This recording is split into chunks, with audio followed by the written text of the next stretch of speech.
Chapter 434. The latest chapter of this book is not finished yet. For more exciting content, please scan the QR code below to download the app. Novels are updated faster. Millions of novels are free to read. Novels with inner content that can't be found on the internet are all available here. Benefactress? Are you a monk? Princess Xinyang looked at him strangely. Little Jing Kong shook his little head. I used to be, but I've left the mountain now. I'm not a little monk anymore. Princess Xinyang said. Then you can't call me benefactress. The little monk said. Oh. Seeing this familiar expression, Princess Xinyang pondered for a while and looked at the little guy. You're Gu Jiao's younger brother? After investigating her, he naturally knew who her family members were. Yes. My name is Jing Kong. Little Jing Kong nodded. You're the bad brother-in-law's mother, right? I've seen your portrait before. He had asked Jiao Jiao who the fairy in the portrait was. Jiao Jiao said that she was the little brother's mother in the portrait. The little brother looked so much like the bad brother-in-law. They were obviously biological brothers. Since she was the little brother's mother, she was naturally the bad brother-in-law's mother. He was that smart. Princess Xinyang's attention was attracted by the words bad brother-in-law, so she neglected to ask him where he saw the portrait. Bad brother-in-law? She asked. Yes. Little Jing Kong put away the marbles and sat on the small stool in front of the bed. He then said earnestly, It's really hard on you. Raising such a troublesome son must be very tiring, right? Worrisome?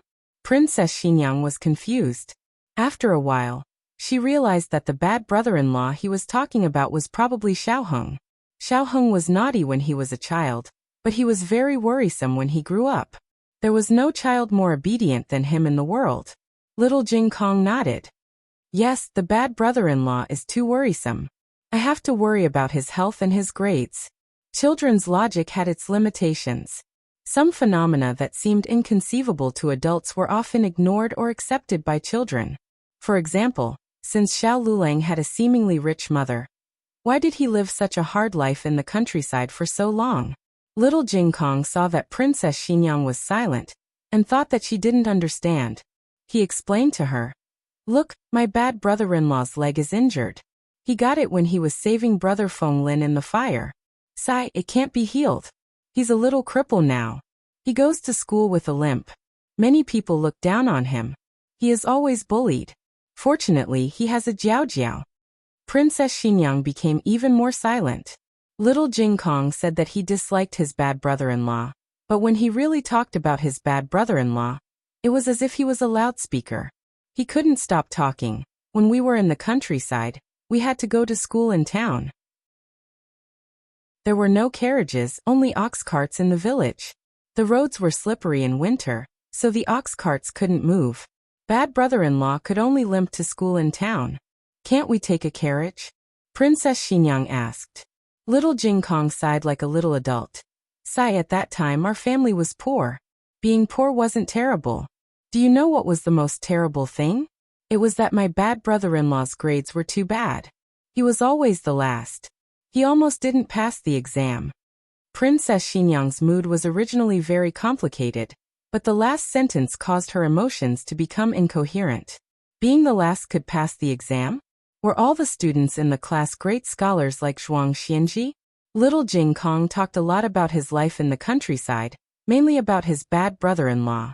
For the first time, Princess Xinyang learned about Xiao Liulong's life in the past few years from other people's mouths. She couldn't imagine that a dignified and proud son of God would fall to the point where he had to sit in an ox cart. He was exposed to the sun and rain, cold and hot. He seemed to have suddenly fallen from the clouds into a swamp. Jing Kong, come here. Little Jing Kong was called away by little Jiangli. There was no one else in the room. Yujin was also not there. Long Yi might be in the dark. He didn't show up often. Otherwise, even when Linlang wouldn't have been unaware of his existence. Long Yi would appear more often in fixed places, but in the outside world, he would not be discovered by others. Princess Xinyang lifted the quilt, put on her embroidered shoes, and got out of bed. The evening wind blew gently, bringing with it a hint of the coolness of late autumn. The wind chimes under the window frame jingled. The world was noisy, But this small courtyard of the medical center had a special kind of secluded tranquility. She tightened her clothes around her chest, opened the half-closed door, and slowly walked out. Gujiao's courtyard was not big. It was a small courtyard. The second master had specially built it for her convenience. Even the second master himself didn't have such treatment. He only had a small room upstairs. Princess Xinyang came to the corridor and unexpectedly smelled the fragrance of sweet potatoes and corn. Only then did she realize that she hadn't eaten all day. Her stomach was rumbling with hunger. She subconsciously walked towards the small kitchen that was emitting the fragrance. She didn't need to go there herself, but for some reason, it seemed that something was attracting her. She came to the door, but before she could see the person, she heard a crisp sound of breaking branches. She was a princess of the imperial family. She had never touched the kitchen before. Naturally, she didn't know what this sound was. When she got closer, she could see the person's movements clearly. It was a youth wearing plain white clothes. He sat on a small bench behind the stove with his back to the door. His right leg was stretched out on the ground, and his left leg was bent. There was a large piece of linen cloth covering his head. Behind him was a tall pile of messy, mottled branches. He used his left hand to grab two of the branches and forcefully swung it down on his left leg, snapping the branches.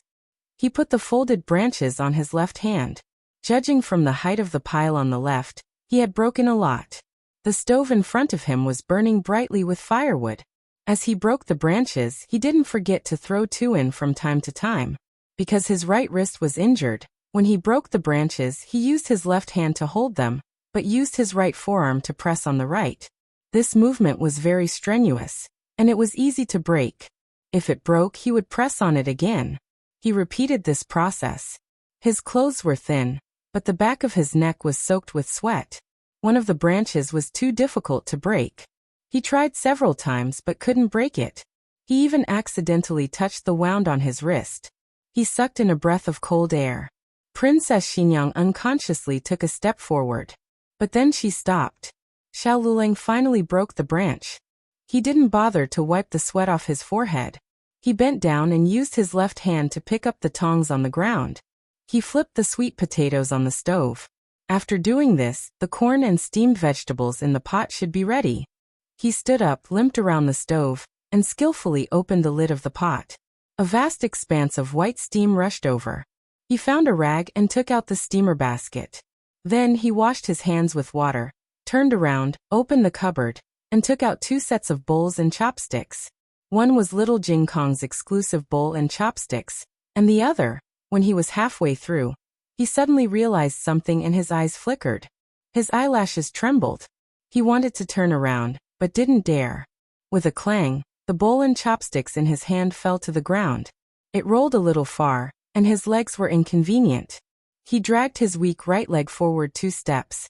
Just as he bent down to pick it up, a fair and slender hand reached over and picked up the bowl and chopsticks on the ground before he could. Digression. Don't keep it all updated. The latest chapter of this book isn't finished yet. For more exciting content, please scan the QR code below to download the app. Novels are updated even faster. Millions of novels are free to read. Novels with connotations that can't be found online are all available here. https://www.zhhbqg.com/89642_896/1100835887. HTML Genius remembers this site's address in 1 second. www.zhhbqg.com Bikugo mobile reading website. zhhbqg.com. Chapter 435. The latest chapter of this book is not finished yet. For more exciting content, please scan the QR code below to download the app. Novels are updated even faster. Millions of novels are free to read. Novels with content that can't be found online are all available here. Princess Xinyang didn't give him the bowl and chopsticks. Instead, she turned around and placed them on the stove. Xiao Lulang didn't think that she would suddenly wake up and lower herself to the small kitchen. Princess Xinyang also didn't think that she would come in by herself. The two of them met without any warning. It wasn't the back of her head, nor her back, nor was it the blurry sleeping face swallowed by darkness in the middle of the night. It was a clear front face in broad daylight. The immaturity of a 14-year-old had faded, replaced by the restraint of time. In fact, he was only 18 years old. There were still 3 more months before he turned 19. He should have been a young and inexperienced youth, but he was a step ahead of her. He was taller, but his cheeks seemed to have become thinner. The 14-year-old Xiao Heng was a pampered young noble, the bright moon in the sky. Now he had fallen into the dust.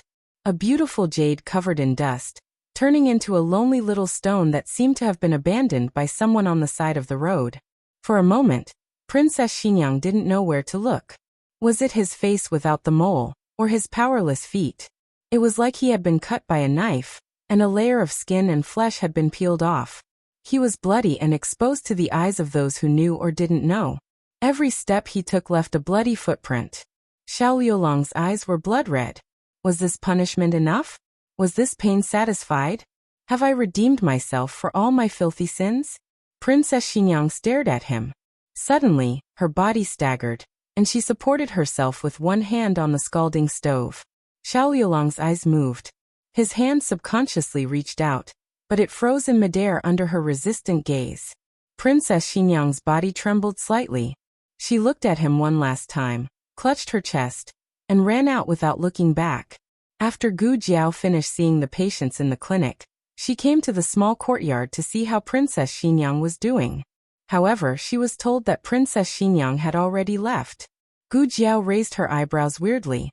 I was planning to let her stay for a few more days. This pair of mother and son really behaved in the same way. She wanted to meet him, but she couldn't. Xiao Luleng didn't need to come over, but when he heard that Princess Xinyang had fainted, he followed along. After Gu Jiao put Princess Xinyang on N4 drip, she went to see the doctor. During this time, Xiao Luleng was the only one keeping watch. Little Jing Kong was playing in the yard. It was Xiao Luleng who asked Gu Jiao to remove the needles. After that, Xiao Luleng went to cook and called little Jing Kong to stay in the house. But she hadn't eaten a single bite of the food he had made. Gu Jiao was almost done. She packed up her things and took little Jing Kong to wash his hands. Then, she went back to Clearwater Alley with Xiao Luleng. She had thought about it. The safest place was beside Princess Xinyang, followed by Clearwater Alley. Wasn't there a saying that the most dangerous place was the safest place? Who would have thought that Xiao Luleng would stay in her house? The family of 3 had just left the back door of the clinic when Eugene returned anxiously. Princess Xinyang fainted again. Gu Jiao had just given her N4 drip. She shouldn't be exhausted so quickly. Gu Jiao looked at little Jing Kong, and then looked at Xiao Luleng. She could choose to take Eugene's carriage and let Xiao Luleng and little Jing Kong take Xiao Sanzi's carriage home. However, she hesitated and got into Xiao Sanzi's carriage. Eugene's carriage led the way. They went to Vermilion Bird Avenue. See, Princess Xinyang really moved to the princess mansion to hide from Xiao Luleng. As soon as Xiao Luleng left, she moved back. What did this mean? It meant that seeing Xiao Luleng made Princess Xinyang sadder than going to the princess mansion. Princess Xinyang really had a heart attack this time. She couldn't catch her breath and fainted. Gu Jiao gave her a tranquilizer. Her pulse stabilized for the time being. However, this situation couldn't happen too often. Otherwise, her life might be in danger. Did something happen to the princess? Her pulse was so messy when we were in the clinic. She packed up the medical supplies and asked Eugene. Eugene was surprised by Gu Jiao's strange medical methods. However, she just thought that she was ignorant and didn't suspect that they weren't from the 6 nations. She answered Gu Jiao's question. The princess felt uncomfortable in her heart. Little Jing Kong went to the courtyard to play. He looked at Xiao Luleng and said, "There are some things that the princess didn't even tell me. But I think the reason why she fainted was because of little Lord Xiao." Endless bitterness welled up in Xiao Liulong's heart, and his chest faintly hurt. He looked at the unconscious Princess Xinyang on the bed. "Do you hate me that much? Okay, I know. I will never appear in front of you again." Xiao Luleng turned around and walked out. The moonlight sprinkled down and fell on his lonely figure, as if plated with a layer of frost. Gu Jiao stayed behind to observe the condition of Princess Xinyang. Little Jing Kong was looking at flowers in the courtyard. The flowers here were big and beautiful. He wanted to pick them. However, he couldn't pick the wild flowers outside. He could only look. With his little hands behind his back, he continuously drooled while looking at the flowers. Suddenly, Longyi walked over. Longyi didn't care about this little guy at first. She wanted to know more about him, whether it was good, bad, proud, or embarrassing. She wanted to know everything about him. But if he didn't say anything, she rarely took the initiative to ask. But if he took the initiative to ask, she naturally wouldn't be polite with him. After all, there wouldn't be another opportunity like this if she missed this village. The atmosphere couldn't be so warm every time. Even if my background is very dirty, you still want to know? Xiao Lulang sneered. You'll regret it. You'll regret marrying me, regret treating me so well, and even regret knowing me. Gu Jiao looked at him in confusion. Xiao Lulang sneered. I'm not Princess Xinyang's biological son. I've already told you this, but I didn't say who gave birth to me. Yes, Gu Jiao responded. Xiao Lulang's expression inexplicably relaxed. Actually, there's nothing that can't be said. My mother was a prisoner of war. No, she can't be considered a prisoner of war. She's just an accessory of a prisoner of war, a female slave from the Yin Kingdom. Princess Xinyang and that female slave became pregnant in the same month and gave birth in the same month. Princess Xinyang's son was born half a month earlier. The night I was born, the Marquis's estate was attacked by an assassin. Both me and that child were poisoned. There's only one antidote. Hearing this, Gu Jiao seemed to understand a little. She didn't interrupt Xiao Lulang, and quietly waited for him to continue. Xiao Lulang smiled faintly, with a bit of helplessness and a bit of mockery. I'm only the son of a female slave. How could the antidote be given to me? In order for me to get the antidote, the female slave stole Princess Xinyang's son and brutally killed him. Afterwards, she hanged herself. When Gu Jiao heard that there was only one antidote, she guessed what would happen next. In her heart, she wasn't too surprised. Or perhaps she was too cold-blooded. Her parents in her previous life were right. She was a monster. Xiao Lulang still had a calm expression, as if he wasn't talking about his own experience, but an unimportant story. Princess Xinyang didn't know. She thought that they were taken away by an assassin, and that the assassin killed them. She lost her son, and I lost my mother. She said that perhaps we were fated to be mother and son. She decided to raise me as her own son. The latest chapter of this book isn't finished yet. For more exciting content, please scan the QR code below to download the app. Novels are updated at a faster rate. Millions of novels are free to read. Novels with connotations that can't be found online are all available here. https://www.zhbqg.com/89642_8964286/11008392.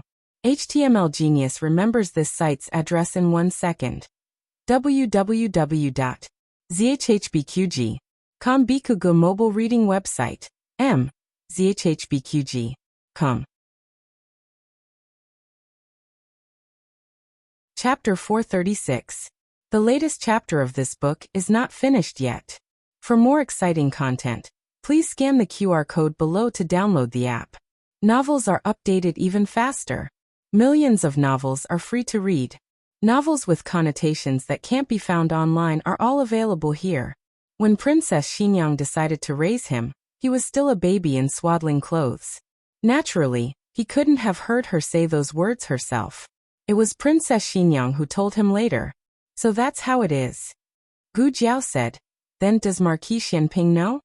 Xiao Lulang lowered his eyes. I know.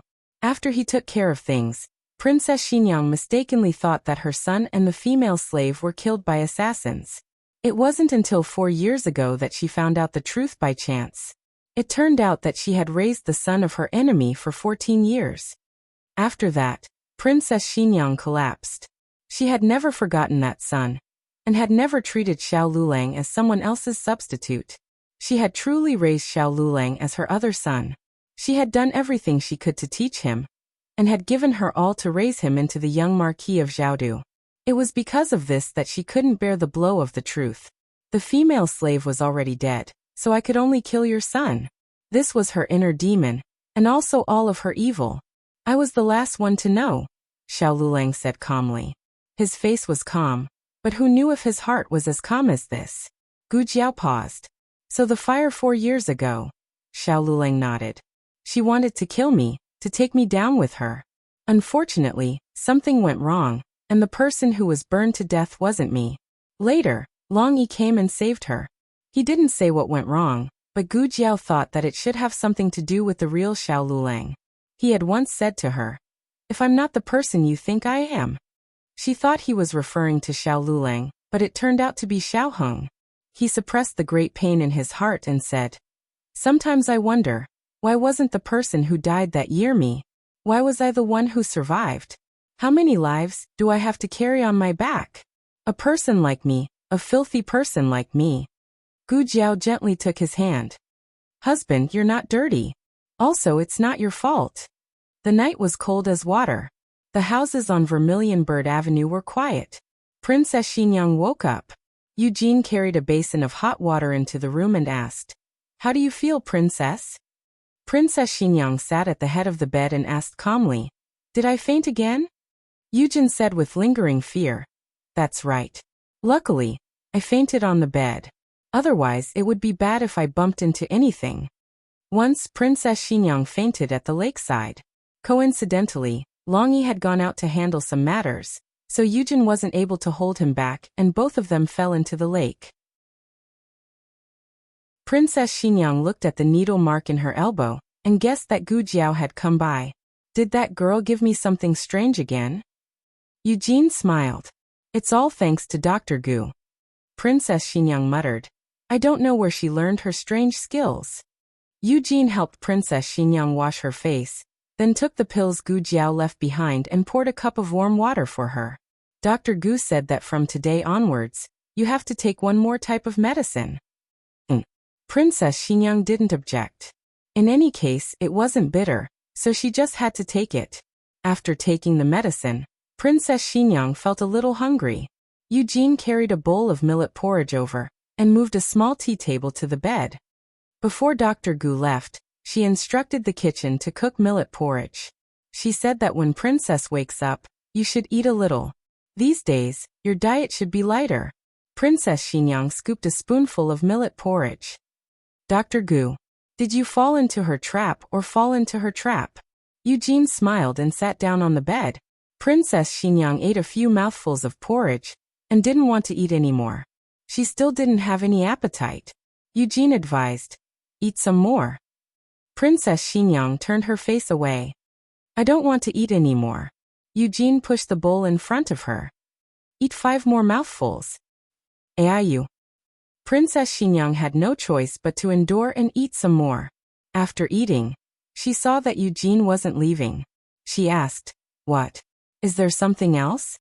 Eugene hesitated for a moment, then finally gathered her courage and said, "Princess, do you really hate the young duke that much?" Princess Xinyang's expression dimmed. "Why are you mentioning him?" Eugene said, "Ever since you left the clinic, your mood has been off. Now that he's living such a shameful life, it's worse than death. If Princess really hates him, seeing him in this state should be very gratifying. Princess, in your heart, you also love the young duke, don't you?" "You're talking nonsense again," Princess Xinyang said as she carelessly scooped another spoonful of millet porridge into her mouth.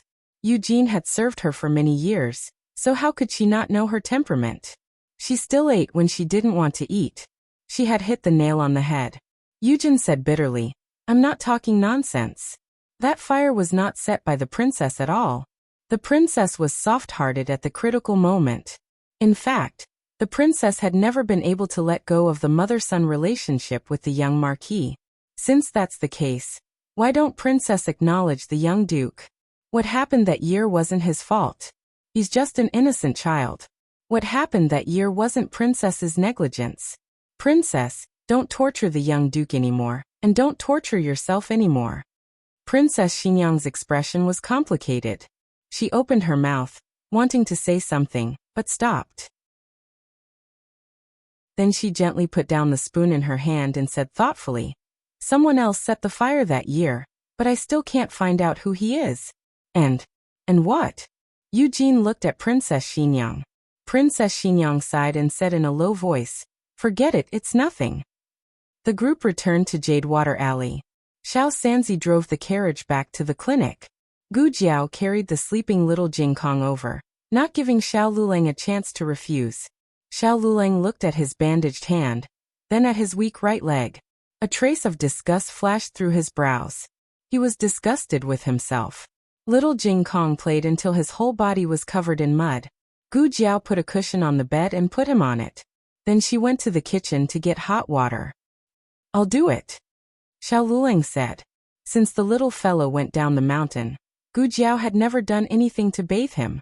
If it wasn't Xiao Lulang, then it was Gu Xiaoshan or Gu Yan. Okay. Gu Jiao used her leg to hook a stool, then put the basin and towel down. Xiao Lulang turned little Jingkong over and over again. He wiped his body and changed his clothes, but little Jingkong didn't wake up at all.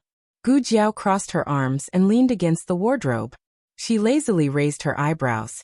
What did he play today? So tired. He went to Princess Xinyang's flower with Long Yi. Xiao Lulang didn't say anything about this. After washing little Jingkong, Xiao Lulang went to pour water, but Gu Jiao took the basin. This was a trivial matter in life, but it wasn't a trivial matter anymore. He was indifferent at the beginning, but now he gradually couldn't ignore it. In the past, he didn't care about his life, didn't care about his disability, because he deserved to live in purgatory with his sins. But what was wrong with her?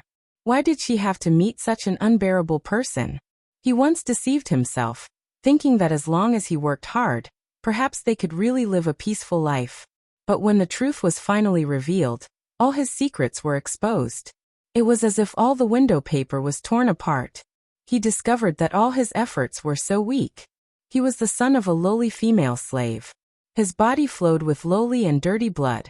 His birth was a sin and his survival was also a sin. He stepped on the bones of his own brother. He was not worthy to touch those beautiful things. Marquis Gu was right, he didn't deserve her. This kind of person should stay far away from her. Xiao Lulang sat in the room for a while, but before she returned to the east room to rest, he heard a sound coming from the courtyard. It was so late, and everyone was asleep. Why didn't she go to sleep? What was she doing in the courtyard? Xiao Lulang wanted to go and see, but he also felt that he shouldn't go and see. Since he had decided to let go, then what she did had nothing to do with him. She was still young, and one day she would understand that there were many good men in the world, and he was the one she shouldn't meet the most. He closed his eyes and tried hard to harden his heart, but he couldn't ignore the movement in the courtyard. Fine. Sooner or later, he would have to say goodbye, so choosing a day was better than the present. Wua, little Jingkong on the bed mumbled in his sleep and kicked the quilt over. Xiao Lulang walked over, pulled the quilt over him, and tucked him in. After that, he went out of the room and followed the sound to the backyard. The scene in front of him made him stunned. Under the cold moonlight, in the cold courtyard, she bent over and stepped on the stone bench to cut wood. She was taller than 2 years ago, but she was still a woman, so she still looked thin. Probably because she didn't want to wake up her family, her movements seemed very light, but in fact, she used a lot of strength. This was much more strenuous than cutting wood without using her hands. In just a few moments, fine beads of sweat had already seeped out of her forehead. Xiao Lulang walked over and asked in confusion, "What are you doing?" "Did I wake you up?" Gu Jiao asked him. Xiao Lulang shook his head. "No, I haven't slept yet." After saying that, his gaze fell on her saw and the wood. Gu Jiao curved her lips. "You lost your cane, I'll make you a new one." The latest chapter of this book is not finished yet. For more exciting content, please scan the QR code below to download the app. The novel is more complete and updated faster. Millions of novels are free to read. There are all kinds of novels that you can't find on the internet. https://www.zhhbqg.com/89642_896422826/1100830075 HTML Genius remembered the website address in 1 second. www.zhhbqg.com Bikugo mobile reading website. zhhbqg.com.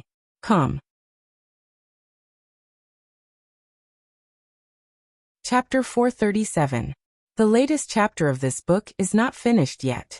For more exciting content, please scan the QR code below to download the app. Novels are updated even faster. Millions of novels are free to read.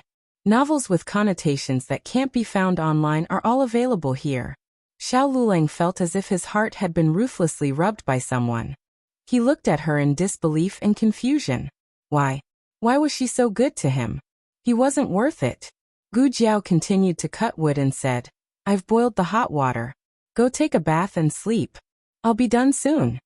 She put down the saw and said, "I'll go get the water." Xiao Lulang grabbed her arm and looked at her deeply. "Jiao Jiao. Don't be so good to me. I can't bear to let go. If you regret it one day, I might do anything to keep you by my side. I'm not a good person. I'm not as harmless as you think." Gu Jiao met his complicated gaze and said frankly, "You're very good to me too." Xiao Liulang's heart was suddenly in a mess.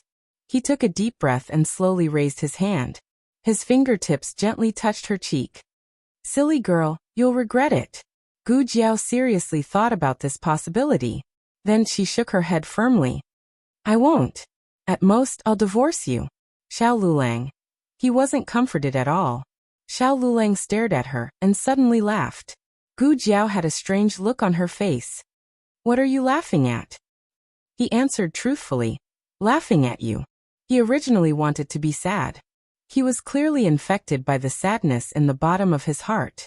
In the end, this girl interrupted him and made him feel depressed.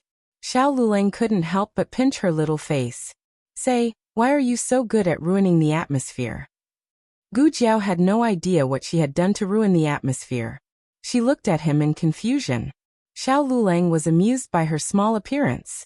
He put one hand on the back of her neck, tilted his head slightly, and covered her. Was he going to kiss her? Gu Jiao rolled his eyes and closed them in the next second. However, after waiting for a long time, she still didn't receive a kiss from him. Instead, she heard a muffled chuckle. Gu Jiao opened her eyes and turned her head to look. She saw someone pinching a piece of sawdust on his fingertips. He straightened up and looked at her with a smile. "There's this on your head." Gu Jiao's face darkened. Oh. Xiao Lulang understood what she wanted. He also wanted to. When he thought about how his dreams were filled with her at night, he hated that he could not press her down and treat her the way he did in his dreams. But he couldn't do that. She had just learned of his background and hadn't really understood it yet. She didn't understand what it meant to be the son of a slave. He would give her time, whether she regretted it or not. But he wouldn't give her too long. For the next few days, Xiao Lulang stayed in Clearwater Alley to recuperate. Gu Jiao began to investigate the mastermind behind the scenes. On the 4th day, Yuan Tang came to the clinic. Gu Jiao thought that he came to get medicine for Lu Yixing. The stitches on Lu Yixing's severed finger had been removed. The intervention effect was good, but he still needed to continue to take medicine. Depending on the situation, he would start rehabilitation. 10 taels. Gu Jiao said. Yuan Tang's body trembled. Your medicine is so expensive. Why does my cousin think so highly of it?" Gu Jiao said indifferently, "You're the one buying it, not your cousin." Yuan Tang asked, "What do you mean?" Gu Jiao said, "Different people have different prices." Yuan Tang said, "You're a profiteer." Yuan Tang resigned himself to his fate and took out 10 taels. Gu Jiao took the money. Seeing that he didn't leave, she looked at him strangely. "What?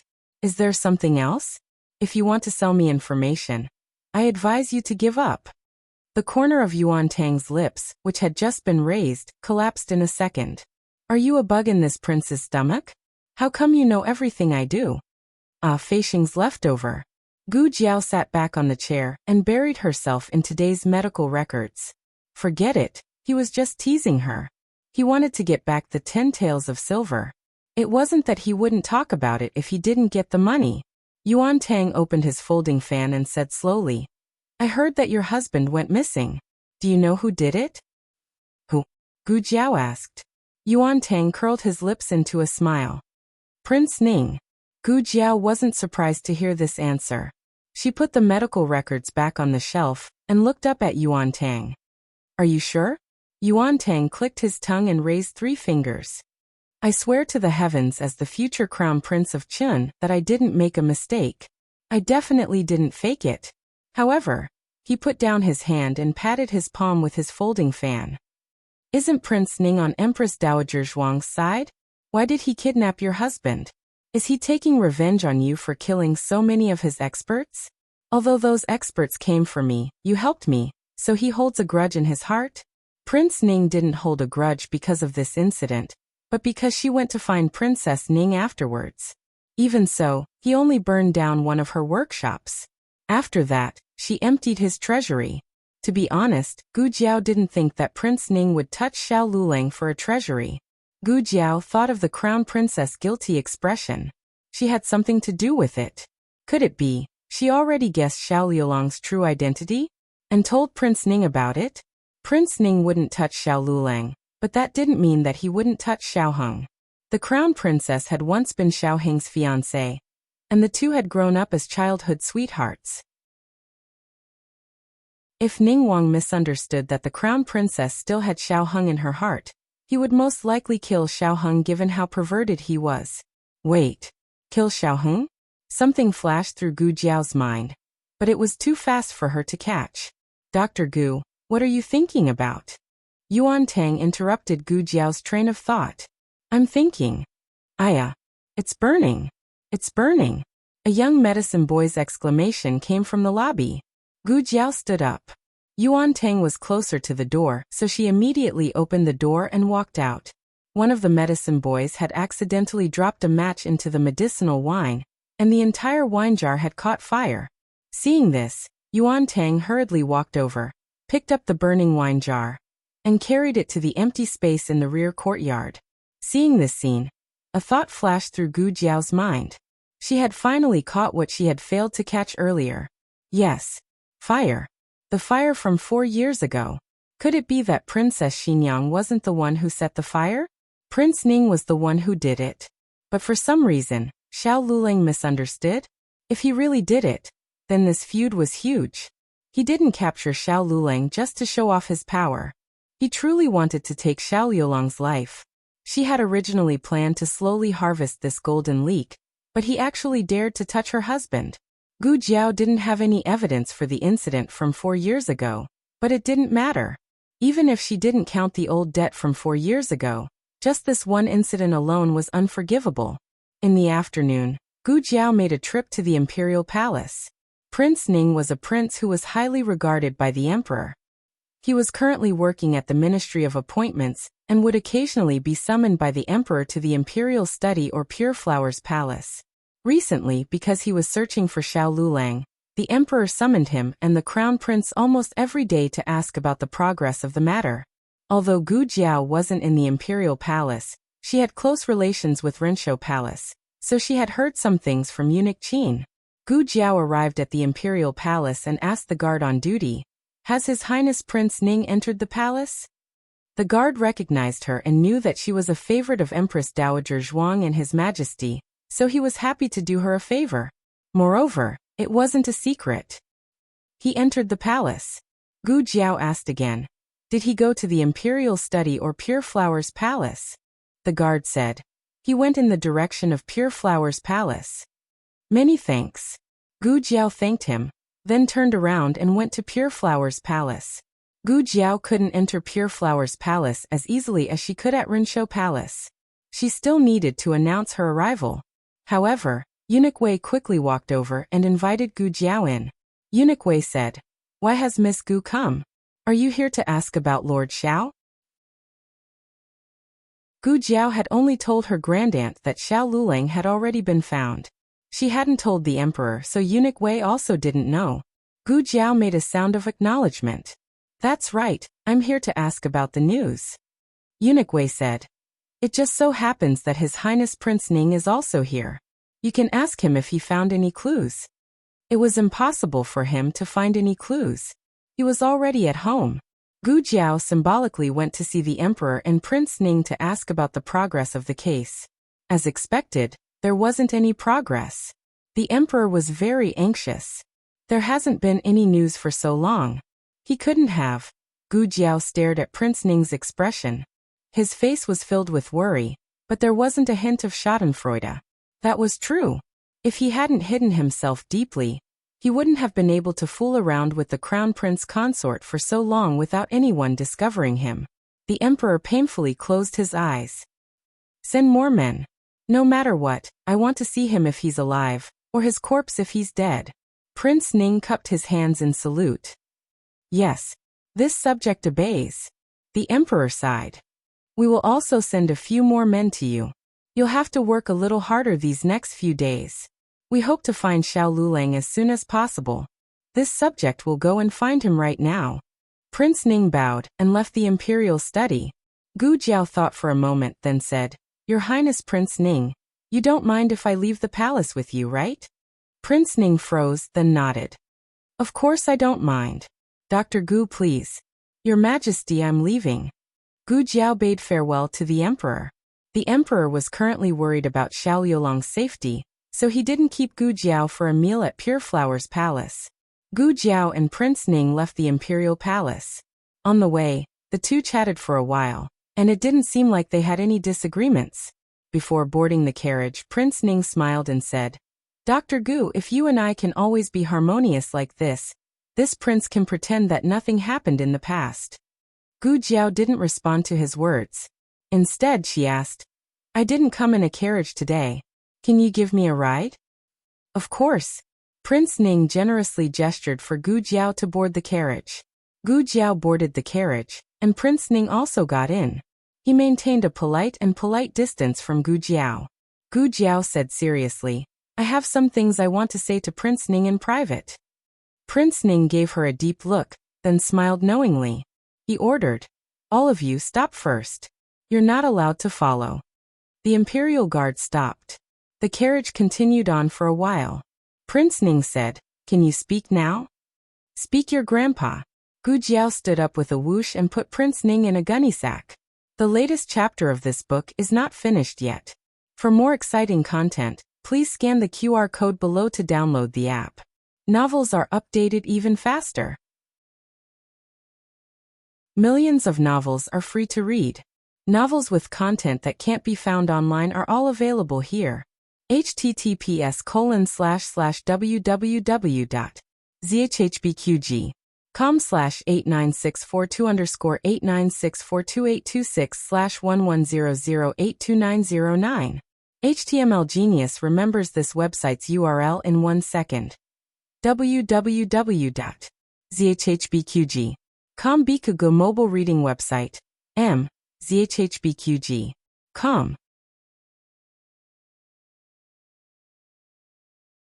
Chapter 438.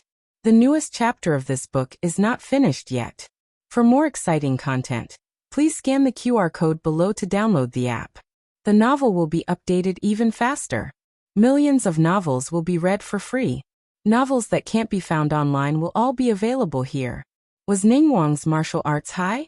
Of course it was very high, but Ningguang was caught off guard. He never thought that Gu Jiao would make this move. Ningguang's assassination training was to defend against knives, swords, and hidden weapons.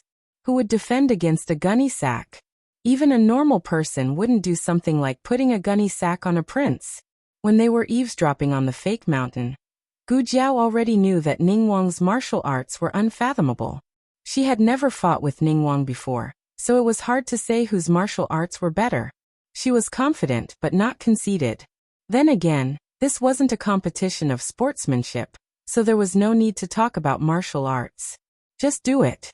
The moment Gu Jiao put the person in the gunny sack, she quickly took out the anesthetic needle hidden in her sleeve and stabbed it into his body through the gunny sack.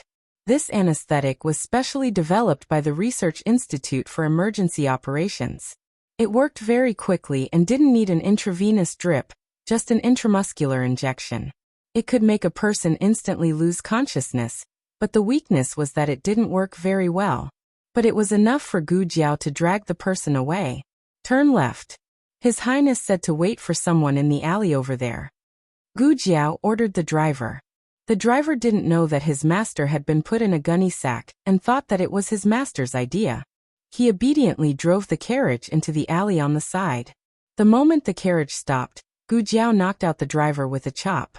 Then she pulled the gunny sack out of the carriage. The anesthetic gradually wore off, and Ning Wang began to regain his consciousness. However, if he wanted to make a move against Gu Jiao, it wouldn't be that easy. Gu Jiao didn't wait for him to react. She picked up the gunny sack and threw it on the ground, making a loud sound. Ning Wang's vision turned black. He felt the earth shake, the sky collapse, and his butt hurt. Ning Wang tried to make a move, but before he could circulate his qi to his dantian, the gunny sack was lifted up high and then thrown down again. Gu Jiao grabbed the gunny sack and smashed it on the ground with a duong duong duong sound. Ning Wang's brain was almost smashed to pieces. What was an unexpected calamity? This was it. The pain of being injured during a fight was not scary. What was scary was being used as a punching bag. This was a F*** blow to his pride. This was different from Crown Princess Feng's case. After all, the two incidents were different in nature. The former was a scare, while the latter was a murder. Gu Jiao beat him to death. Prince Ning was skilled in martial arts, so he could take a beating. Gu Jiao beat him even more happily. Just as Gu Jiao was in the midst of beating him up, a shadow suddenly descended from the sky. Gu Jiao focused her eyes and saw that it was actually the Emperor's Dragon Shadow Guard. The Dragon Shadow Guard looked at the sack on the ground, then looked at Gu Jiao in front of him. After pausing for a moment, he made a decision and attacked Gu Jiao. Hiss. Gu Jiao had a toothache. There was no need to ask to know that the Dragon Shadow Guard was assigned to Ning Wang by the Emperor.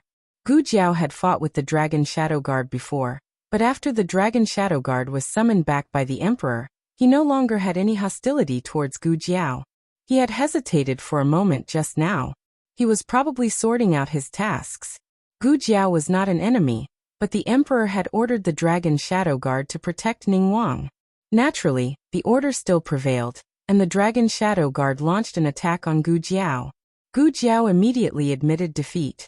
She threw the gunny sack to him and ran away. After that, Gu Jiao thought about it and felt that she had not performed well enough. She should have thrown a few punches before throwing it. She should have thrown it more aggressively and not be so cowardly. This time, Gu Jiao had put Ning Wang in a gunny sack in front of him. It was not that she was impulsive, but since he had already set his sights on her husband, there was no need for the two of them to continue pretending to be peaceful. Another reason was that Ning Wang was very popular in the capital. How many people wanted to secretly harm him, and had the ability to do so? If she did not show her face, the first person to be suspected would be Yuan Tang. She was a good person. She would not implicate her new leak. A new friend for no reason. Gu Jiao was thinking about this when she suddenly realized that she had run to Vermilion Bird Avenue. And to be honest, she could not be blamed. Vermilion Bird Avenue was one of the streets closest to the Imperial Palace. She could reach Vermilion Bird Avenue after walking a few more steps from that small alley. However, she was very confused that she had come to Princess Xinyang's residence. Gu Jiao raised her head to look at the half-closed courtyard door. Between going back the way she had come and being caught and beaten by the Emperor's Dragon Shadow Guard, or going inside to lie low and have afternoon tea, she chose the latter. She stood on the doorstep and inadvertently tightened the heel of her right leg. As a result, her calf cramped. Princess Xinyang was about to go out. Eugene had just opened the courtyard door when she saw Gu Jiao bending over with a cramp on her small face. Eugene was stunned. Dr. Gu. Gu Jiao stood up as if nothing had happened.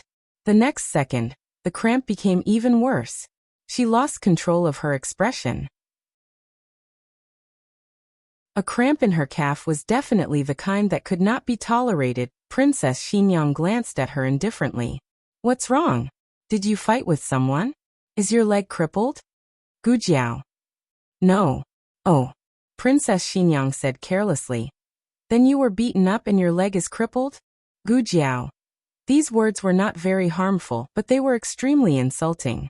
Princess Xinyang raised her eyebrows. You couldn't have run away without fighting, and even crippled your leg. Gu Jiao. She obviously fought. Princess Xinyang turned around and returned to her room. Eugene turned to look at Princess Xinyang in a daze. Did this mean she wasn't going out? Eugene smiled and said to Gu Jiao, Dr. Gu, please follow me into the room.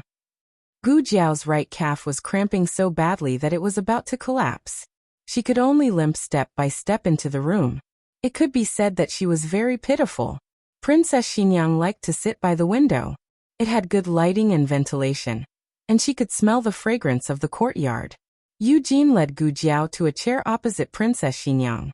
She squatted down and pinched Gu Jiao's right calf. Does it hurt here? Let me take a look. No need, it's just a cramp, not an injury. I'll be fine in a while. Gu Jiao seriously suspected that she had grown too quickly and was lacking calcium. In her previous life, she had never cramped like this. After all, she had worked in the organization. Every agent had a professional nutritionist, so there was no shortage of trace elements. Let me give you a massage. It won't hurt as much, Eugene said gently. Thank you very much, Lady Eugene. She remembered that was how the crown princess addressed her. If you don't mind, you can call me Aunt Eugene, Eugene said with a smile. Eugene moved a small stool over and placed Gu Jiao's leg on her lap. She began to gently massage Gu Jiao. She was someone who had taken care of the seriously ill Princess Xinyang. Her technique was quite good. Gu Jiao almost fell asleep from her massage. Eugene said gently, Dr. Gu is only 15 this year, right? You're really young and promising. It would be difficult to find a doctor with better medical skills than you in the capital. Gu Jiao nodded seriously. I think so too. Princess Xinyang, who had decided to practice her calligraphy out of boredom. This girl, could she be a little more shameless? Princess Xinyang calmed herself down for a while before continuing to practice her calligraphy. Gu Jiao glanced at her. My husband always makes me practice calligraphy. It's obvious that he learned it from you. The latest chapter of this book is not finished yet. For more exciting content, please scan the QR code below to download the app. Novels are updated at a faster rate. Millions of novels are free to read. Novels with connotations that can't be found online are all available here. https://www.zhbqg.com/89642_896422826/11008287. HTML Genius memorized this website's address in 1 second.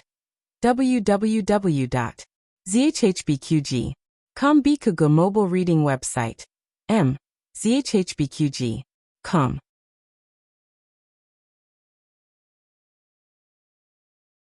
Chapter 439. The latest chapter of this book is not finished yet. For more exciting content, please scan the QR code below to download the app. Novels are updated even faster. Millions of novels are free to read. Novels with connotations that can't be found online are all available here. Princess Xinyang's brush suddenly stopped. As Yujin massaged Gu Jiao's calf, she glanced at Princess Xinyang without batting an eyelid. In fact, Eugene couldn't tell what Princess Xinyang's attitude towards the young duke was. If she said she cared, she would ruthlessly deny him. If she said she didn't care, she would be so sad that she fainted. Not to mention fainting from anger, Eugene didn't believe it and wouldn't accept it. She probably still couldn't get over that hurdle in her heart. She was afraid that if she treated the young duke too well, she would let down that dead child. Gu Jiao was being massaged too comfortably and became drowsy. Her little head began to peck at rice like a little chick. Eugene waved at a servant girl, indicating for her to bring a cushion over. The servant girl did as she was told. Eugene gave a look and the servant girl placed the cushion behind Gu Jiao's back, supporting Gu Jiao as she gently leaned against it. Princess Xinyang was immersed in practicing her calligraphy and didn't know that Gu Jiao was about to fall asleep. Her gaze paused and she suddenly asked, "Then who did you learn to fight from?" Gu Jiao woke up with a start, but didn't forget to deny it. "I didn't fight." Princess Xinyang didn't even lift her eyelids. "Who did you fight with?" "Gu Jiao. Prince Ning." "Eugene. You even fought with a prince. You've got guts." Princess Xinyang wrote another big Chiu character. Why? Gu Jiao bluntly said. I don't like him.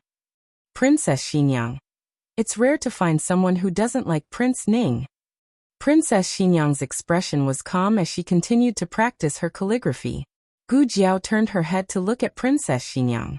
Then what about Princess? Does Princess like Prince Ning? In Princess's eyes, what kind of person is Prince Ning? Princess Xinyang said lightly, I don't have much contact with King Ning. If Princess Ningen were here, she might be able to answer you. Yes, Princess Xinyang was married to Marquis Xianping, who was on the same side as Empress Xiao and the Crown Prince. He was in a different camp from Prince Ning and the Zhuang family. Noble consort Zhuang was very stingy, so she wouldn't allow Prince Ning to have too much contact with Princess Xinyang. However, when Prince Ning was mentioned, Princess Xinyang's expression didn't change at all. Did this mean that she never suspected that Xiao Heng's death had anything to do with Prince Ning? To be honest, there were only two people who had the motive to burn Xiao Heng to death 4 years ago.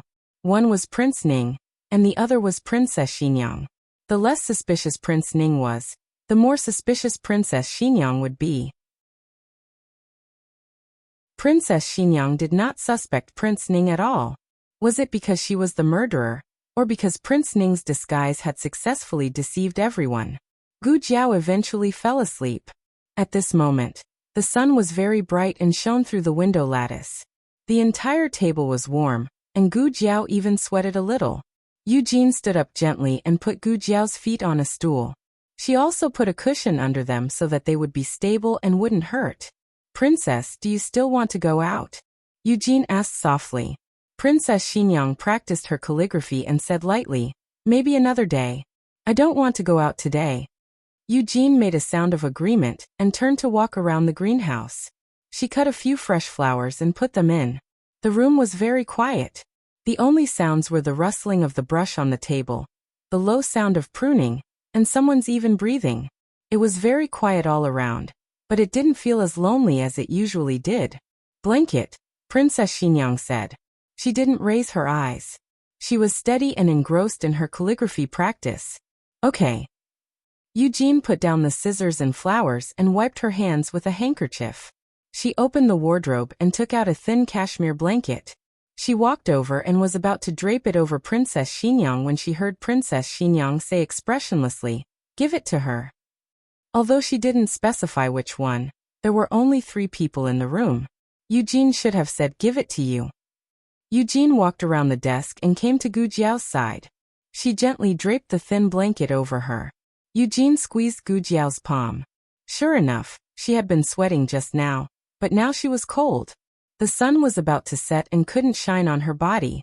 In addition, there was a thin autumn wind outside the window that happened to blow on her face. Eugene's position didn't allow the wind to blow. This was why Eugene didn't notice that Gu Jiao's body was cold. Eugene's smiling gaze fell on Princess Xinyang's beautiful face, which didn't seem to have been eroded by time. Princess. What is it? Princess Xinyang said calmly. Eugene pursed her lips and smiled. You also like Dr. Gu, don't you? She used the word also. She didn't know who else liked Gu Jiao. Was it Xiao Lulang or herself? Princess Xinyang said. I said, her life is very valuable. If something happens to her, who will treat this princess's illness? When Gu Jiao woke up, the sky was already dark. There was only the statue-like Long Yi beside her. Gu Jiao acted as if she was facing a great enemy. She almost reflexively sat up and said seriously, I won't stop writing. Long Yi, who had been holding a box of charcoal for the whole afternoon. Eugene asked Gu Jiao to stay for dinner. Gu Jiao looked at Princess Xinyang, who was watering flowers in the courtyard. She raised her eyebrows and said, It wasn't the princess who asked me to eat. I won't eat. I'm leaving. Hiss. Princess Xinyang watered the flowers and almost drowned them. Eugene couldn't help but snicker. Gu Jiao was just joking. How could she not know that without Princess Xinyang's tacit consent, Eugene wouldn't have the guts to ask her to stay for dinner? She really had something to do and had to go back quickly. Eugene said with a smile, I'll prepare a carriage for Dr. Gu. Gu Jiao intended to refuse. She could go back by herself. Eugene said again. Or let Longyi send you. Gu Jiao's face became serious for a second. Carriage, thank you. Eugene ordered the servants to prepare a carriage and said to Princess Xinyang, I'll send Miss Gu off. Princess Xinyang didn't say anything. She took the kettle and changed to a potted plant to water the flowers. Gu Jiao actually didn't need Eugene to send her off, but she felt that Eugene especially wanted to send her off today. The two left the courtyard. Eugene said to the coachman, This wooden stool is unstable. Go get a new one. She sent the coachman away. At the door, there were only two people and Longyi sitting on the wall with a box of charcoal in his hands. Eugene pulled Gu Jiao's hand and said in a low voice, Miss Gu, you're one of us. I won't beat around the bush. I'll make a long story short. I hope you can understand. Sure enough, there was something. Gu Jiao nodded. Go ahead. Eugene said seriously, The matter of the young marquis. I don't know how much you've heard, but no matter what you've heard, please believe the princess. She really did hate the young marquis, but she hated herself even more. She hated those assassins who poisoned her son, as well as those who killed her son with their own hands. She probably realized that the identity of the person behind her was too sensitive, or she wasn't sure if Gu Jiao had already understood this step. Eugene paused and changed her words. Murderer. The princess took the initiative to kill, but in the end her heart softened. She couldn't do it. She didn't start the fire. The latest chapter of this book is not finished yet. For more exciting content, please scan the QR code below to download the app. Novels are updated even faster. Millions of novels are free to read. Novels with connotations that can't be found online are all available here. https://www.zhbqg.com/89642_8964226/11008262. HTML Genius memorized this site's address in 1 second. www.zhbqg.com Bikuj mobile reading website. zhbqg.com.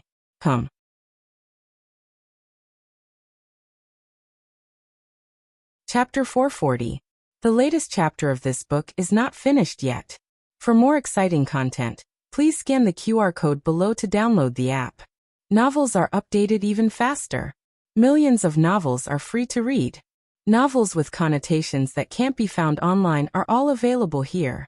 Gu Jiao nodded at Eugene. Thank you for telling me this. The information you told me is very important to me. The wooden stool is here. The driver jogged over with a wooden stool. Eugene patted the back of Gu Jiao's hand. The driver placed the wooden stool beside Gu Jiao. Gu Jiao stepped on the wooden stool and got into the carriage. On the way back, Gu Jiao carefully considered Eugene's words.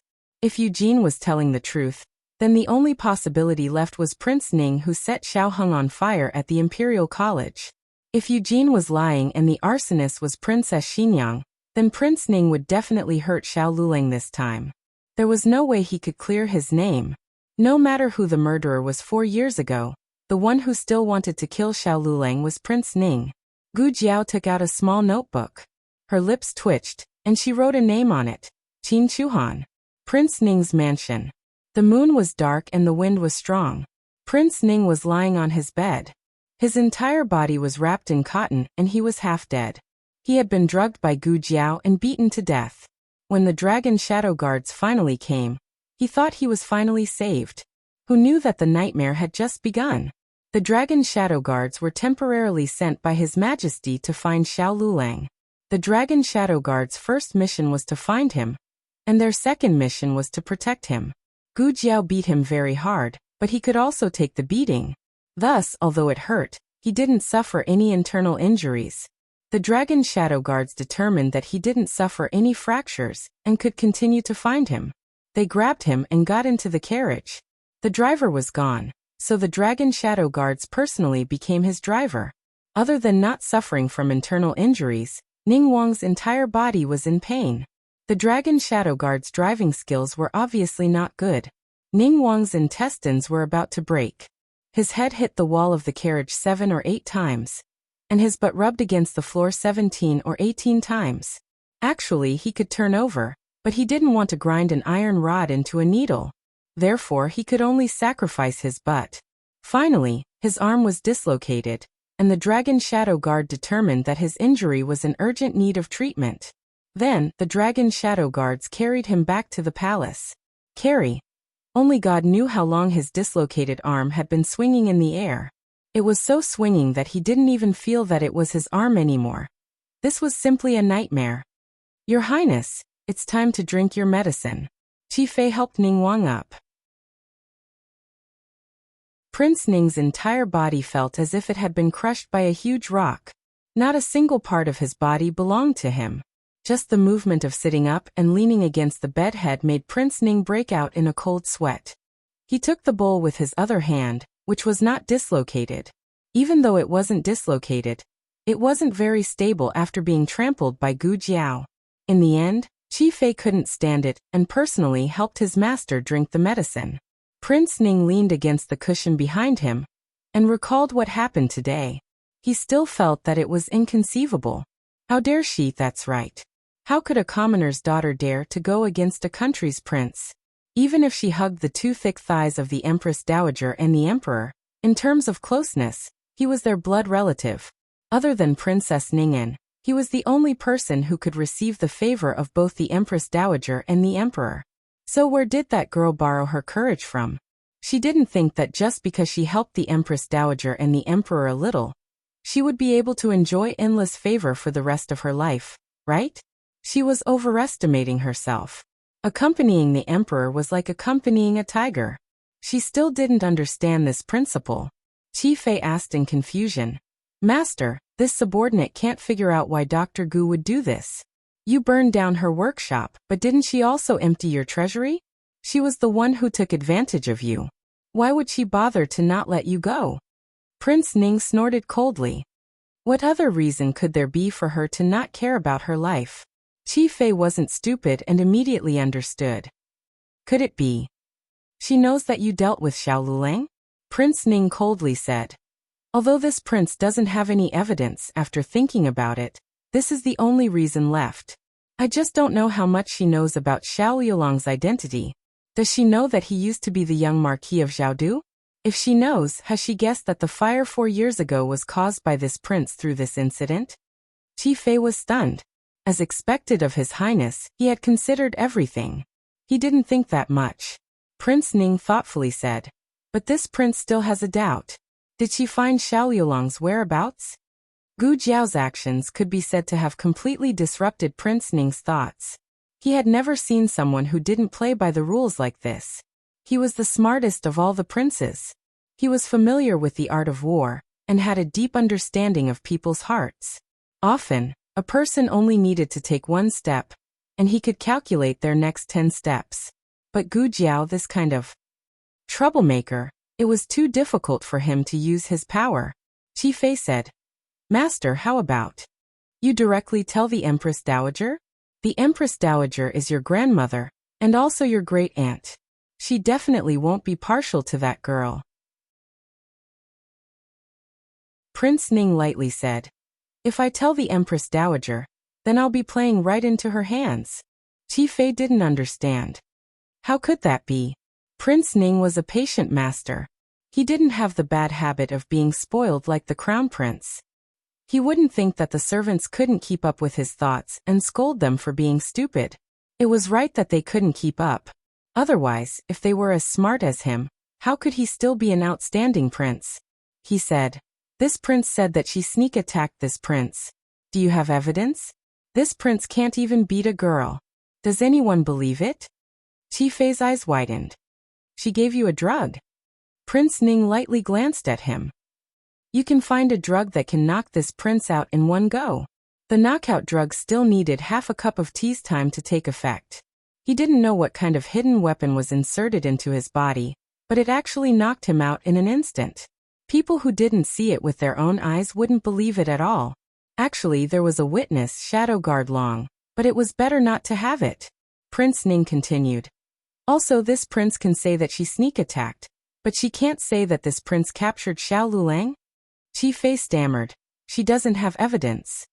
Moreover, Xiao Liulang's whereabouts are unknown. She's not afraid that the Empress Dowager will send people to search for him. Prince Ning coldly snorted. You also said that you don't have evidence. If the Empress Dowager doesn't believe her, will she believe me? There was no evidence. Either they believed it or they didn't believe it. What were the consequences of believing it? It was him, a prince of a country, who actually captured an imperial court official, and the other party's wife came to beat him up for revenge. Who was at fault? What were the consequences of not believing it? Both of them were talking nonsense. She was a girl, so it wasn't a big deal for her to lie. But he was the dignified eldest prince. Inverting right and wrong to slander a girl was too shameful. So no matter which one it was, he was bound to lose. Rather than worrying that he would complain about that girl, it was better to worry about whether or not that girl would complain about him. Will she complain about Master? After listening to his master's analysis, Qi Fei began to worry. Prince Ning seriously thought about it. She probably won't. Qi Fei. Why not? Prince Ning. She doesn't like it. Would someone who could use their hands and not their mouth complain about it? The latest chapter of this book isn't finished yet. For more exciting content, please scan the QR code below to download the app. Novels are updated even faster. Millions of novels are free to read. Novels with connotations that can't be found online are all available here. https://www.zhbqg.com/89642_8964286/11008262. HTML Genius memorized this website's address in a second. www.zhbqg.com. Biku Pavilion's mobile reading website. zhbqg.com.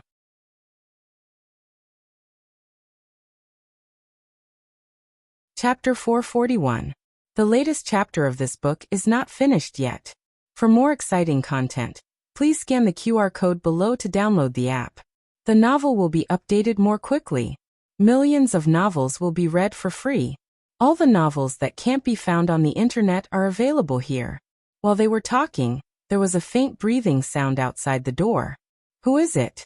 Qi Fei's eyes turned cold, and he suddenly shot out a hidden weapon. Stop! Prince Ning shouted. That was almost his subconscious reaction. Qi Fei saw that his master asked him to stop, but the hidden weapon had already been shot out. He had to use more strength to shoot another dart to hit the first one away. The two darts broke out of the window, creating sparks in the air with a clang, and then fell beside a pair of elegant embroidered shoes. Qi Fei rushed out of the door. When he saw who it was, he was stunned. Princess? Princess Ning almost died under this dart, and her face turned pale. Qi Fei hurriedly bowed. Princess, please forgive me. I didn't expect that you would. What would happen? Would she come at this time, or would she secretly stand outside and listen to Prince Ning's conversation? Princess Ning clenched the handkerchief in her hand, and her eyes flashed. Her lips trembled a few times, and she didn't know whether it was anger or fear, or both. The next moment, she turned around and walked out without looking back. Sushin. It was Prince Ning who chased after her, regardless of the tearing pain all over his body. Prince Ning grabbed Princess Ning's arm. Qi Fei saw this and tactfully retreated. But with his hearing, he could actually hear it. But the important thing was that he wouldn't make Princess Ning feel embarrassed if he wasn't there. King Ning had run for a short distance, but many wounds on his body were bleeding. His lips were getting paler and paler, and the cold sweat on his forehead was oozing out again. Sushin. He endured the pain and said in a hoarse voice, "Don't go, listen to my explanation." Princess Ning clenched the handkerchief and looked at him with a complicated expression, and tears flashed in her eyes. Listen to what your highness explains? Explain why you took Dr. Gu's husband. Or explain why your highness burned Xiaoheng to death 4 years ago. Prince Ning said, Xiaoheng didn't die. Princess Ning said loudly, that's because he's lucky. It's not that your highness didn't harm him. Sushin. I have my reasons. Prince Ning grabbed her arm tightly, and his eyes were slightly red. My mother was the 6th princess consort at that time. She was the wife that imperial grandfather appointed for imperial father. After imperial father ascended the throne, He only gave my mother the title of imperial consort. I was also reduced from a legitimate son to a concubine's son. Originally, the Eastern Palace was mine. The position of Crown Prince was mine. Everything was mine. I can't accept this. Sujin. I can't accept this. Princess Ning retorted. So you killed the innocent. Prince Ning explained. Xiao Heng is not innocent. He is not the son of Princess Xinyang at all. He is the flesh and blood of a female slave. It was because Princess Xinyang experienced the pain of losing her son that she placed her love on him. That child didn't need to die. The one who should die is him. He stole everything from that child. His death is not worth regretting. Princess Ning looked at him in disbelief, as if she was greatly frightened. Her body swayed, and she took a few steps back. Prince Ning's face turned pale when he realized what nonsense he had said in his anger. He wasn't like this usually. It was because he was confused by the little female doctor called Gu Jiao today. He walked forward guiltily. Don't come over. Don't touch me. Princess Ning retreated again and raised her hand to stop him from coming closer. Okay, I won't come over, Prince Ning hurriedly replied. He looked behind her. There are steps behind you. Don't fall. As he spoke, he took a few steps back and motioned for Princess Ning to come closer. But Princess Ning didn't take a single step forward. Prince Ning saw the fear in her eyes and the disappointment that was gradually becoming difficult to hide. He couldn't help but walk forward. Don't come over, she said. Prince Ning hurriedly retreated and raised his hand to comfort her. Okay, Sushin, I won't come over. I really won't come over. Listen to me. I'm not only doing this for myself, but also for you. When I inherit the throne, you will be the Empress of Zhao country. Princess Ning smiled coldly. Empress? Your Highness, can I really be the Empress? This sentence seemed to have opened a certain gate, and an even stronger emotion rushed out, overshadowing the panic and disappointment just now. She glanced at him coldly and didn't say another word. She turned and left the yard in a daze. Prince Ning didn't force her to stay. He just looked at her disappearing figure in the night, and frowned little by little. Master. Qi Fei came over. Are you okay? Prince Ning covered his chest and spat out a mouthful of blood. How could he be okay? He was just pretending to be strong in front of her. Qi Fei hurriedly helped Prince Ning into the room. The wound on Prince Ning's body had split open. Qi Fei went to call the doctor to treat Prince Ning. They worked until the second half of the night before they finally got Prince Ning's injury under control. Qi Fei sent the doctor away and said to Prince Ning sincerely, Master, you can't do this anymore. It's too bad for your body. Has Princess Ning rested? Prince Ning asked. Qi Fei was stunned. Princess Ning had made Prince Ning like this. Why was Master still thinking about her? Qi Fei whispered, she has rested. Prince Ning said, it's good that she has rested. Qi Fei said, Master, I'm afraid it's not safe for Princess Ning. She is close to Princess Rui Wang and Dr. Gu. If she leaks the news, Prince Ning paused and said she won't. Qi Fei thought for a while and asked, should I send someone to monitor Princess Ning? Ning Wang shot him a cold glare. Qi Fei shrank his neck. Prince Ning pondered for a moment, and didn't reject the proposal. Let them stay away. Don't offend Princess Ning. Also, remember to avoid them when they shouldn't. Qi Fei understood that they couldn't monitor private things like bathing and changing clothes. Prince Ning sighed. Forget it. I'll coax her when she calms down. The most important thing is to solve the problem of Xiao Lulang and Gu Jiao. No, let's deal with Gu Jiao first. This woman was too good at playing tricks. No one knew what she would do in the next moment. Prince Ning had never been afraid of any opponent. Gu Jiao was the first person who made him feel uneasy. Qi Fei said, Your Highness, it's better to send someone to kill her. Prince Ning said coldly, have you forgotten how the masters who went to assassinate Yuan Tang died? Qi Fei argued. She was there. She might not have done it. At that time, all the masters died. They didn't come back to report. They judged that Gu Jiao was there from the footprints and fallen herbs. Prince Ning touched the jade thumb ring next to his pillow. It's better to be safe than sorry. If we send too few people, we won't be able to kill her. If we send too many people, it will be too noisy. Chi Fei frowned. Is there no way to deal with her? Prince Ning looked at the jade thumb ring. Don't worry. She's more anxious to deal with me than me dealing with her. When the time comes, I'll beat her at her own game. The latest chapter of this book is not finished yet. For more exciting content, please scan the QR code below to download the app. Novels are updated faster. Millions of novels are free to read. Novels with connotations that can't be found online are all available here. https://www.zhbqg.com/89642_8964286/1100826007. HTML Genius remembered the website address in 1 second. www.zhbqg.com Bkuj mobile reading website. zhbqg.com.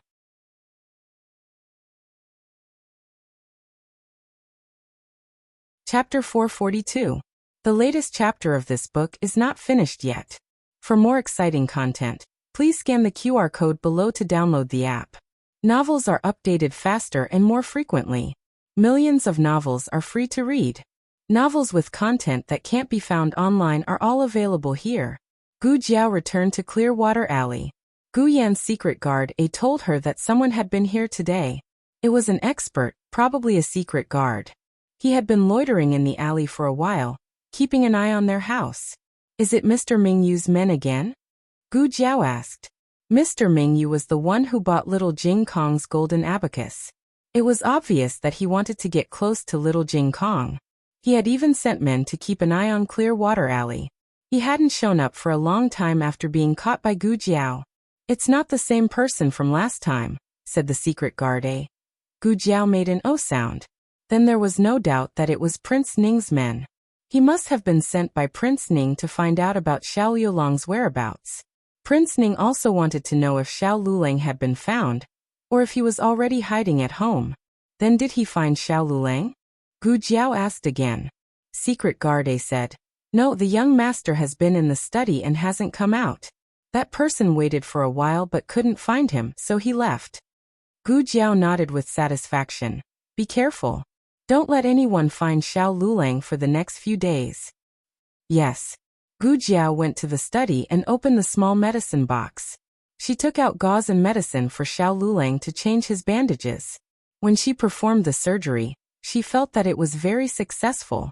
However, this guy had learned a lesson from his predecessor. The surgery on his feet was also very successful, but he could not walk. Gu Jiao was worried that he would not be able to write because of some psychological factors. Gu Jiao wondered if she should tell him that Princess Xinyang wasn't the one who set the fire that year. She hesitated, but still felt that the time wasn't right and there wasn't enough evidence. Xiao Lulang was extremely uncertain about whether Princess Xinyang still had feelings for him. He might think that Yujin or she was comforting him. There were some things that Princess Xinyang had to tell him personally. He had to take things slowly when it came to matters of the heart. It was better to take care of the king of Ning first. His lethality wasn't any weaker than Grand Concubine Jing's. At the very least, his great-aunt wasn't on Concubine Jing's side. Thinking of her great-aunt, Gu Jiao sighed slightly. It had been raining for several days in a row in the capital. The weather seemed to have turned cold all of a sudden. Gu Jiao put on her autumn clothes. Generally speaking, girls wouldn't grow much after their period, but she was still growing. Xiao Lulang was also growing. The sleeves are shorter again. While Yaoshe was eating, she noticed that the two sleeves could no longer cover their wrists. Later on, I will put down the sleeves that are tucked in. In fact, it was not just the two of them. Guyan had also grown up very quickly. His voice had started to change. His voice had changed later than Gu Xiaoshuan's, but she didn't know if it had changed later than Xiao Liulang's. After all, Xiao Lulang was already 16 or 17 years old when he was brought back to the village. His voice had already changed a while ago. She didn't know if it was because Gu Jiao had the filter of a husband, but she always felt that Xiao Liulang's voice wasn't that bad when he was changing. Now it had become even more pleasant. It was low, smooth, and had a hint of youthful magnetism. It was especially seductive when he was alone. She never considered that Xiao Lulang was deliberately seducing her. Eat a bun. Yaoshe picked up a carrot and lamb bun for Guyan. I don't want to eat. Guyan was a picky eater. Little Jing Kong opened his eyes wide. His hand, which was holding his spoon, stopped in midair. Brother Yan, your voice has become so strange. Gu Xiaoshan and Xiao Lulang had also changed their voices before.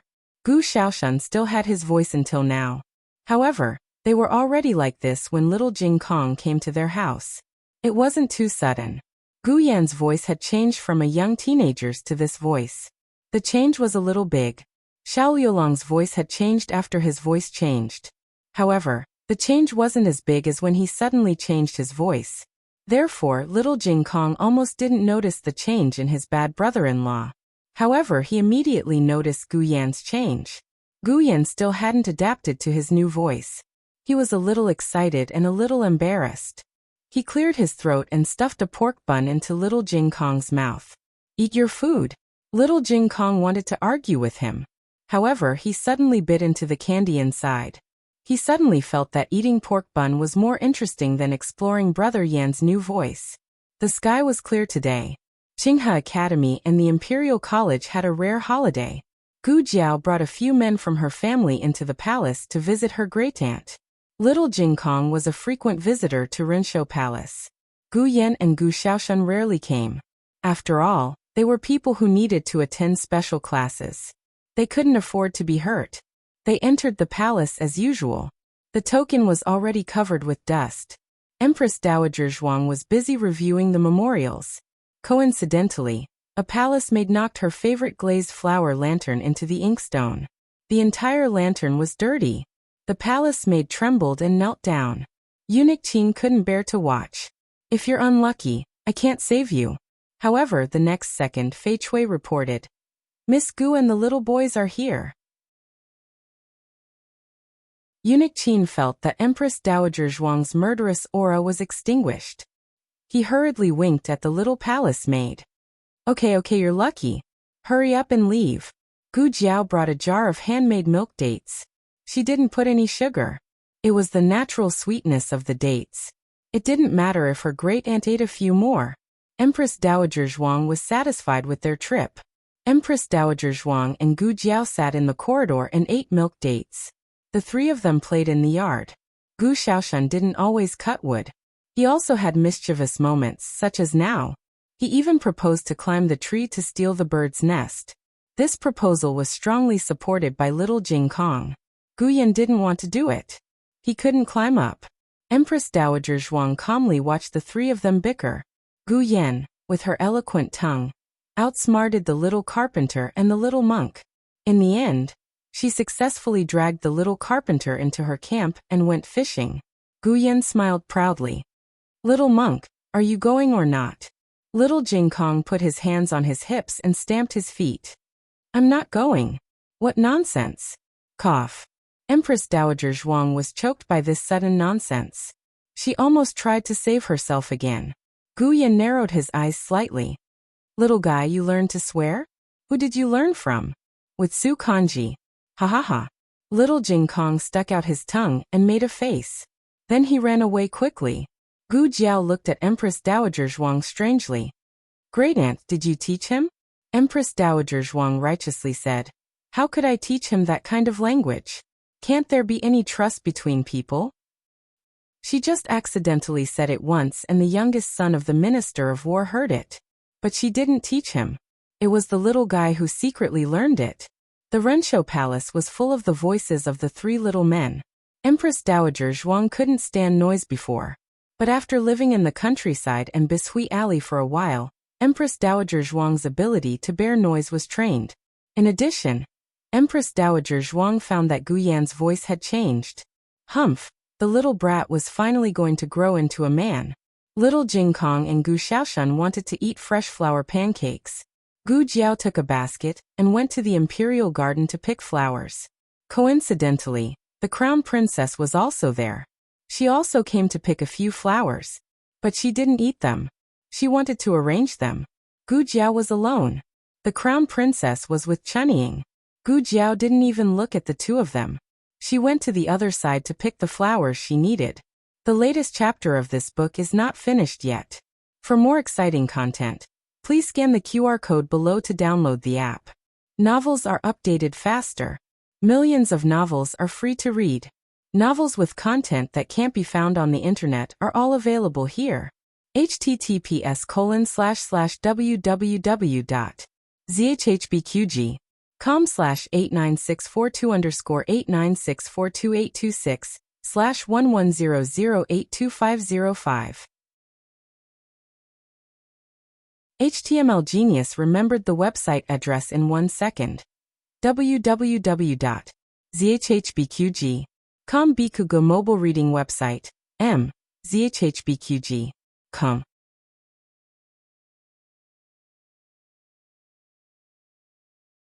Chapter 443. The newest chapter of this book is not finished yet. For more exciting content, please scan the QR code below to download the app. The novel will be updated even faster. Millions of novels will be read for free. Novels with content that cannot be found online will be available here. The Crown Prince consort had been ignored by Gu Jiao time and time again. Even if she was made of mud, she would still get angry, much less when she had made such a big fuss in Princess Xian Yang's residence.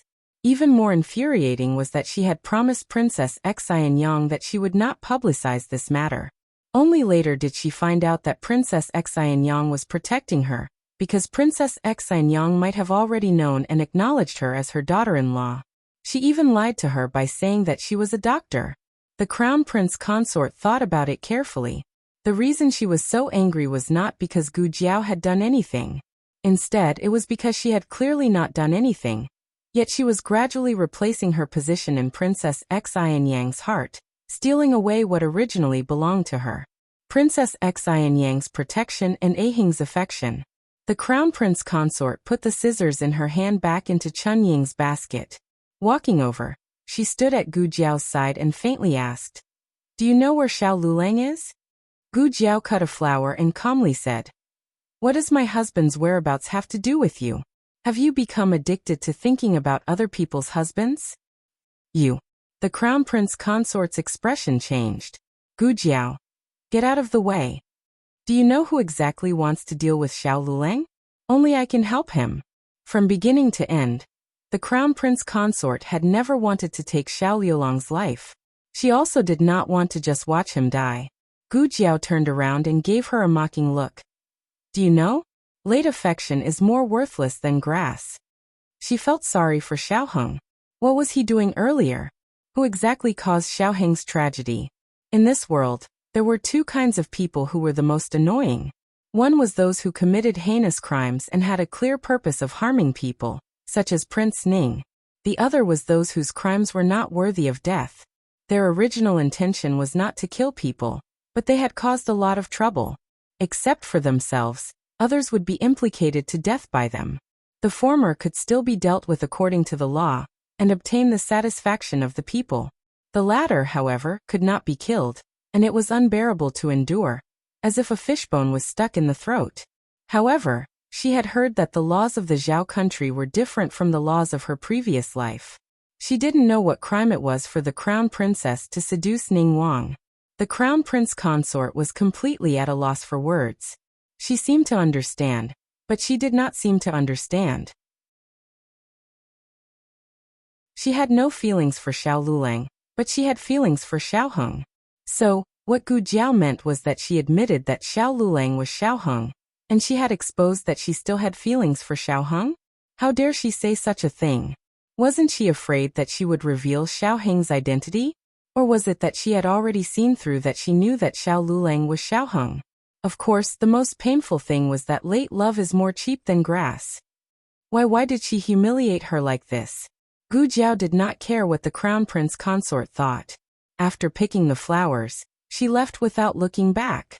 The group ate lunch at Renshou Palace, and Gu Jiao's fresh flower pancakes were quickly snatched up. In the afternoon, the three went to dig out a bird's nest, the kind that was hung up by a hidden guard with a rope. Gu Jiao's next plan was to expose the relationship between Prince Ning and the Crown Prince consort. Princess Ning's attitude was somewhat thought-provoking. She seemed to know, but also seemed to not know. No matter what, Gu Jiao did not plan to start with Princess Ning. She should let the crown prince feel the blow to his soul first. Prince Ning was recuperating these days, but it did not matter.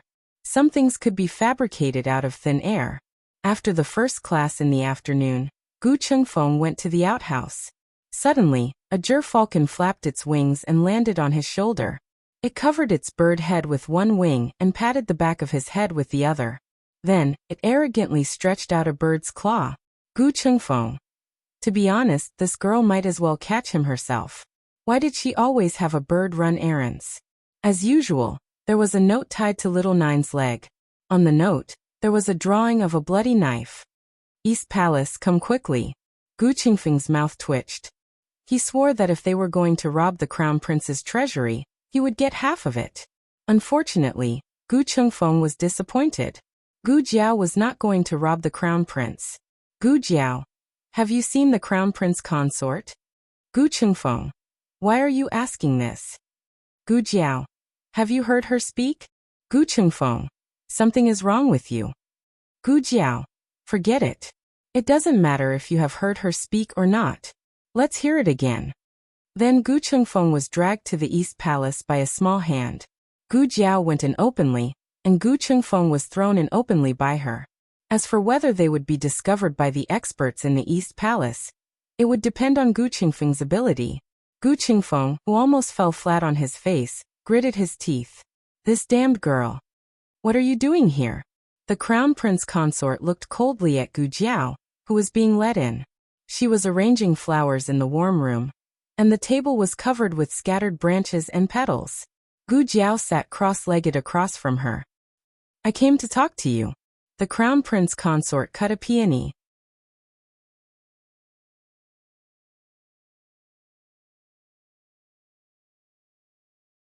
Chapter 444. The latest chapter of this book is not finished yet.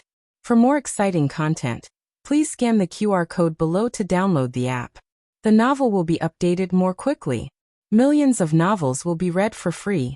There are all kinds of novels that can't be found online. After leaving the East Palace, Gu Jiao checked the results of Gu Chengfeng's study. Gu Chengfeng refused in his heart. Gu Jiao took out a bottle of hair growth agent and got it done easily. After making sure that Gu Chengfeng was the main tool, Gu Jiao started to prepare to lure the crown prince. First, she had to choose a moment when the crown princess was alone. She couldn't let the crown princess have an alibi. Then, she could guide the crown prince to catch the adulterers. Coincidentally, Empress Xiao asked the crown princess to have dinner at the Cunning Palace in the evening.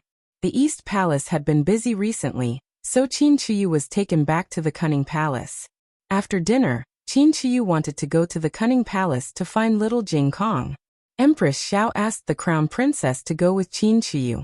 The crown princess didn't dare to refuse and went with Qin Chuyu. The two little B*****s were crazy together.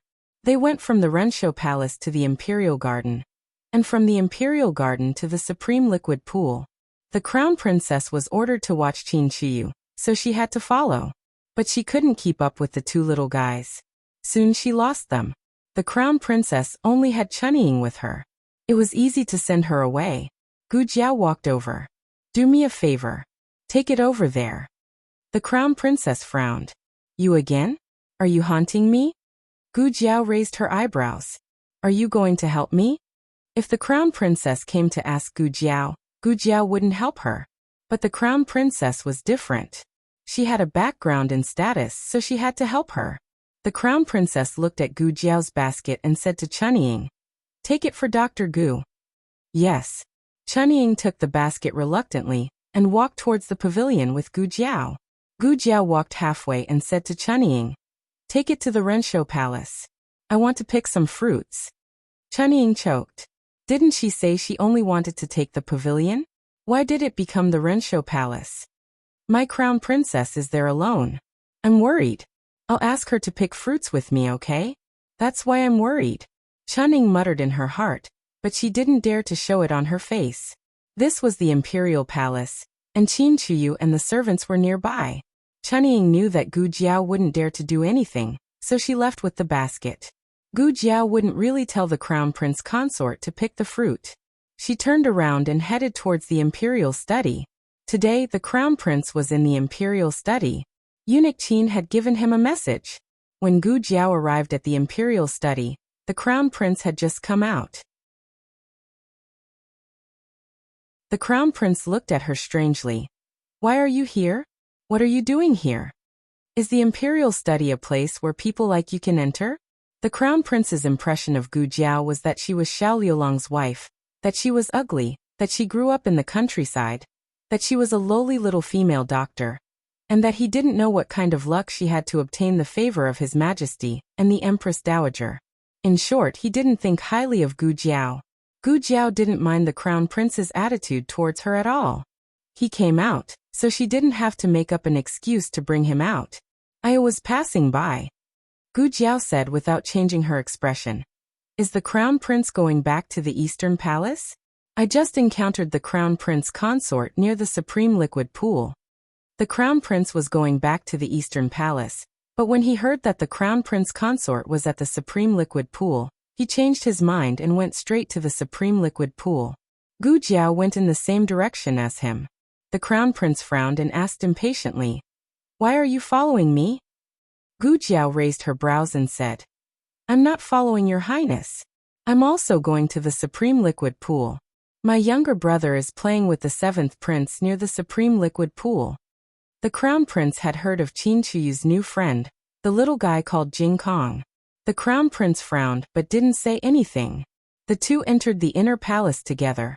When they passed by a fake mountain between the Palace of Earthly Tranquility and the Palace of Eternal Life, Gu Jiao suddenly stopped in her steps. Your Highness! She called him in a small voice. The crown prince was extremely impatient and asked her in an exasperated tone. What? Gu Jiao pressed a finger to her lips and made a shushing gesture. There's movement behind the fake mountain, listen. The crown prince wasn't a very cold person in general and wouldn't ignore what was happening around him. When he heard Gu Jiao's words, his brows furrowed and he stopped in his steps. Then he really did hear movement from behind the fake mountain not far away. That fake mountain was actually the former crime scene. The difference was that the corner Gu Jiao chose to eavesdrop was not the same as before. Back then, the tree she and consort Rui Wang were standing on was too far away from the fake mountain and couldn't hear clearly. Right now, she was standing on a small path with the crown prince and was half the distance from the fake mountain. As long as the crown prince wasn't deaf, he should be able to hear everything that happened behind the fake mountain. It's you? You. Why are you here? This was the crown princess voice. I also didn't want to come, but there was no other way.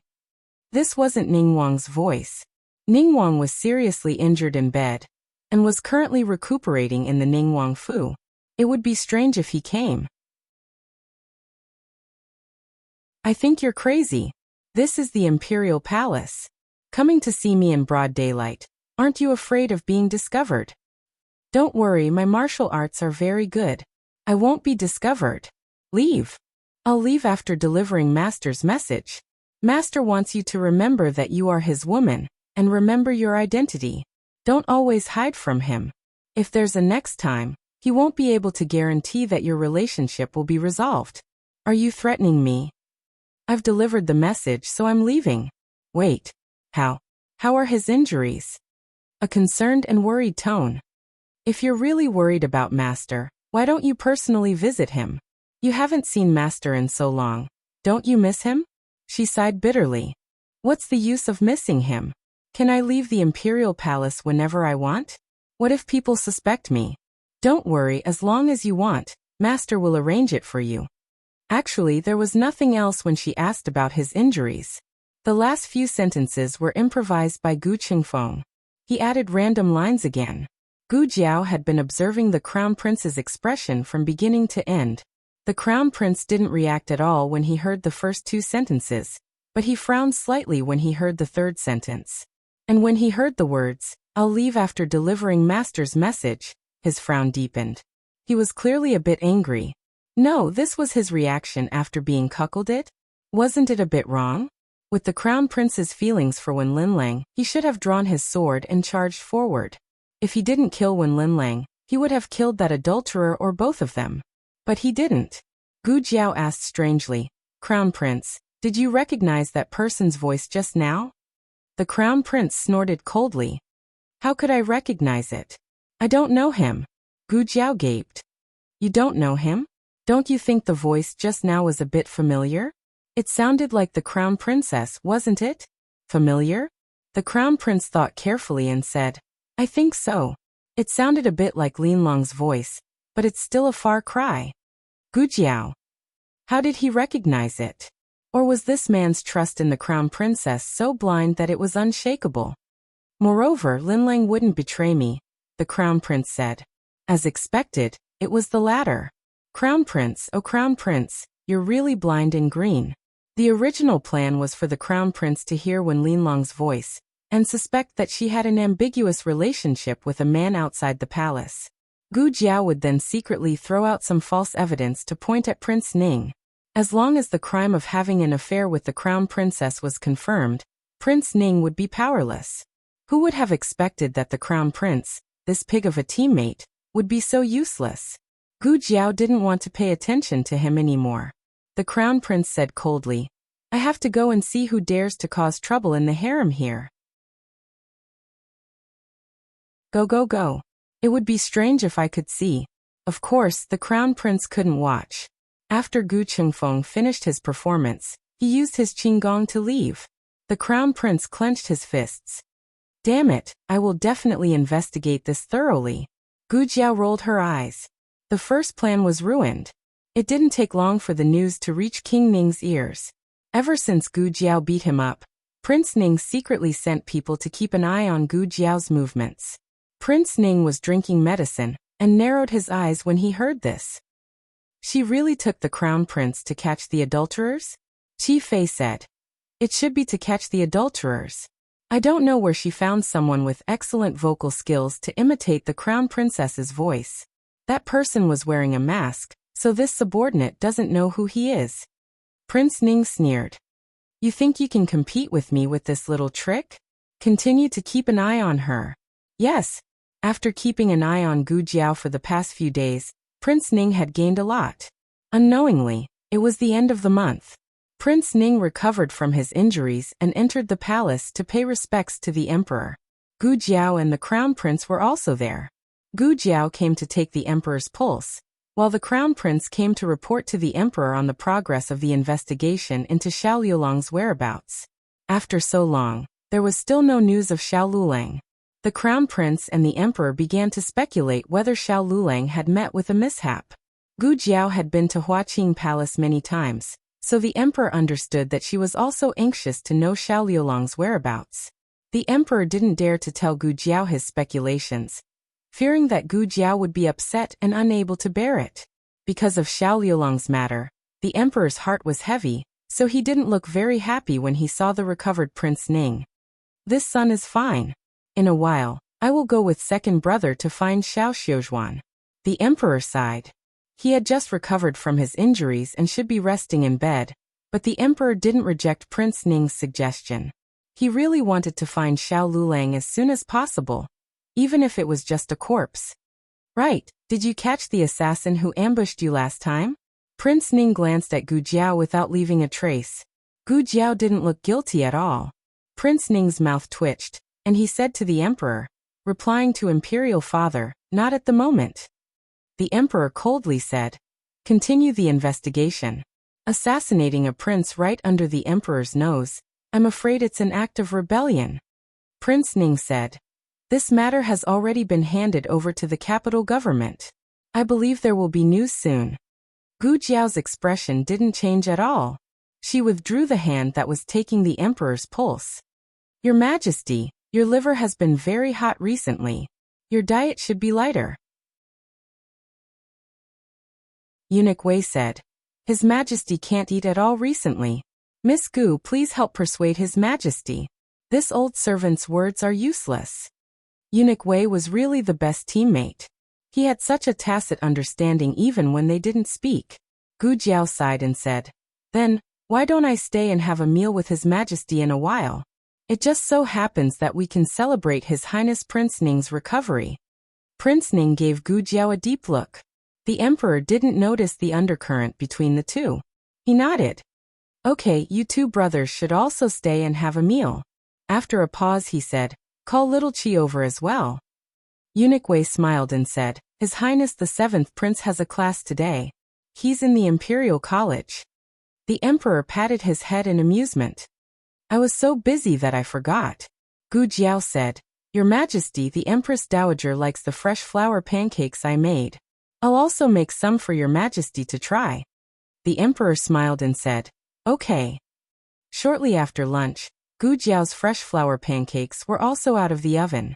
She personally brought the steaming fresh flour pancakes to the study room. The fresh flour pancakes were served on delicate small plates, and they were also accompanied by dried flowers and fresh flowers. They looked very good. Your Majesty. Gu Jiao picked up a piece of fresh flour pancake and handed it to the emperor, and then handed one to the crown prince. The emperor knew Gu Jiao's craftsmanship, so he ate it without saying a word. The crown prince was a little disgusted. How delicious could the food made by a country girl be? He glanced at his father and ate it reluctantly. With just one bite, his whole body was refreshed. How could this girl's craftsmanship be so good? Prince Ning sat far away, so Gu Jiao handed it to him last. Prince Ning took it but didn't eat it. Gu Jiao asked, Why doesn't Your Highness Prince Ning eat it? Do you dislike my cooking? Prince Ning smiled. How could it be? As he spoke, he picked up the fresh flour pancake and tasted it slowly. Is it delicious? Gu Jiao asked. It tastes good, Prince Ning said warmly. Although he said so, the moment Gu Jiao turned around, he took out the handkerchief in his hand and spat it out secretly while wiping his mouth. Insignificant skill. After lunch, Prince Ning cupped his hands to the emperor. Father, it's getting late. I'll go look for Xiaoxiuzhua first. The emperor nodded. Go ahead. Although the father was very distressed about his son's health, his son's life was not in danger. At the moment, finding Xiao Liulong's whereabouts was the most important thing. Since Prince Ning had gone to look for him, the crown prince naturally couldn't fall behind. He also stood up and cupped his hands to the emperor. Father, I'll go too.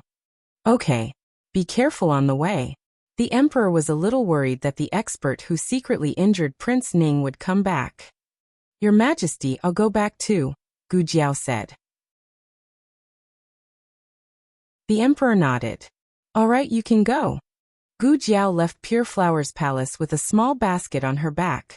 She first went to Renshou Palace to say goodbye to her great-aunt. Her great-aunt packed a few snacks from the imperial kitchen for her. Gu Jiao left the palace with the snacks. To her surprise, Prince Ning was waiting for her at the palace gates. Dr. Gu, His Highness Prince Ning requests your presence. Prince Ning's coachman walked over and said politely to Gu Jiao. Gu Jiao glanced sideways at Prince Ning's carriage. Prince Ning lifted the curtains and gave Gu Jiao a gentle smile. Dr. Gu isn't sitting in this prince's carriage. Could it be that you're afraid this prince will harm you? Gu Jiao didn't say anything and strode into the carriage. She didn't pay attention to her bearing like other women. Her every movement exuded the heroic spirit of a youth. Prince Ning smiled faintly. This prince admires Dr. Gu's courage. Gu Jiao found a seat next to Prince Ning and sat down. She said carelessly, I should be the one saying that to Prince Ning. Oh. Prince Ning looked at her with amusement. Just because you were lucky enough to sneak attack this prince once?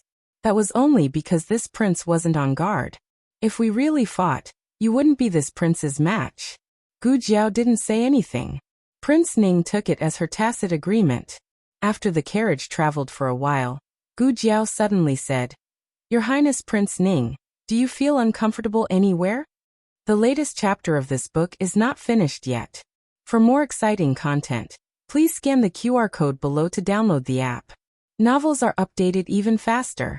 Millions of novels are free to read. Novels with content that can't be found online are all available here. https://www.zhhbqg.com/89642_8964286/1100569000. HTML Genius memorized this website's address in 1 second. www ZHHBQG. Com Bkuj mobile reading website. M. ZHHBQG. Com.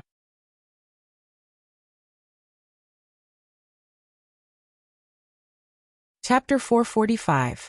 The latest chapter of this book isn't finished yet. For more exciting content, please scan the QR code below to download the app. Novels will be updated even faster. Millions of novels will be read for free. There are novels with connotations that can't be found online here. When Ningguang heard this, he instinctively became vigilant, but he quickly ruled out this guess. Did you really drug this prince? But I'm afraid I'll have to disappoint you. This prince didn't eat your fresh flour pancake. Gu Jiao sighed faintly. It's right that you didn't eat it. You'll feel uncomfortable soon. Ningguang frowned.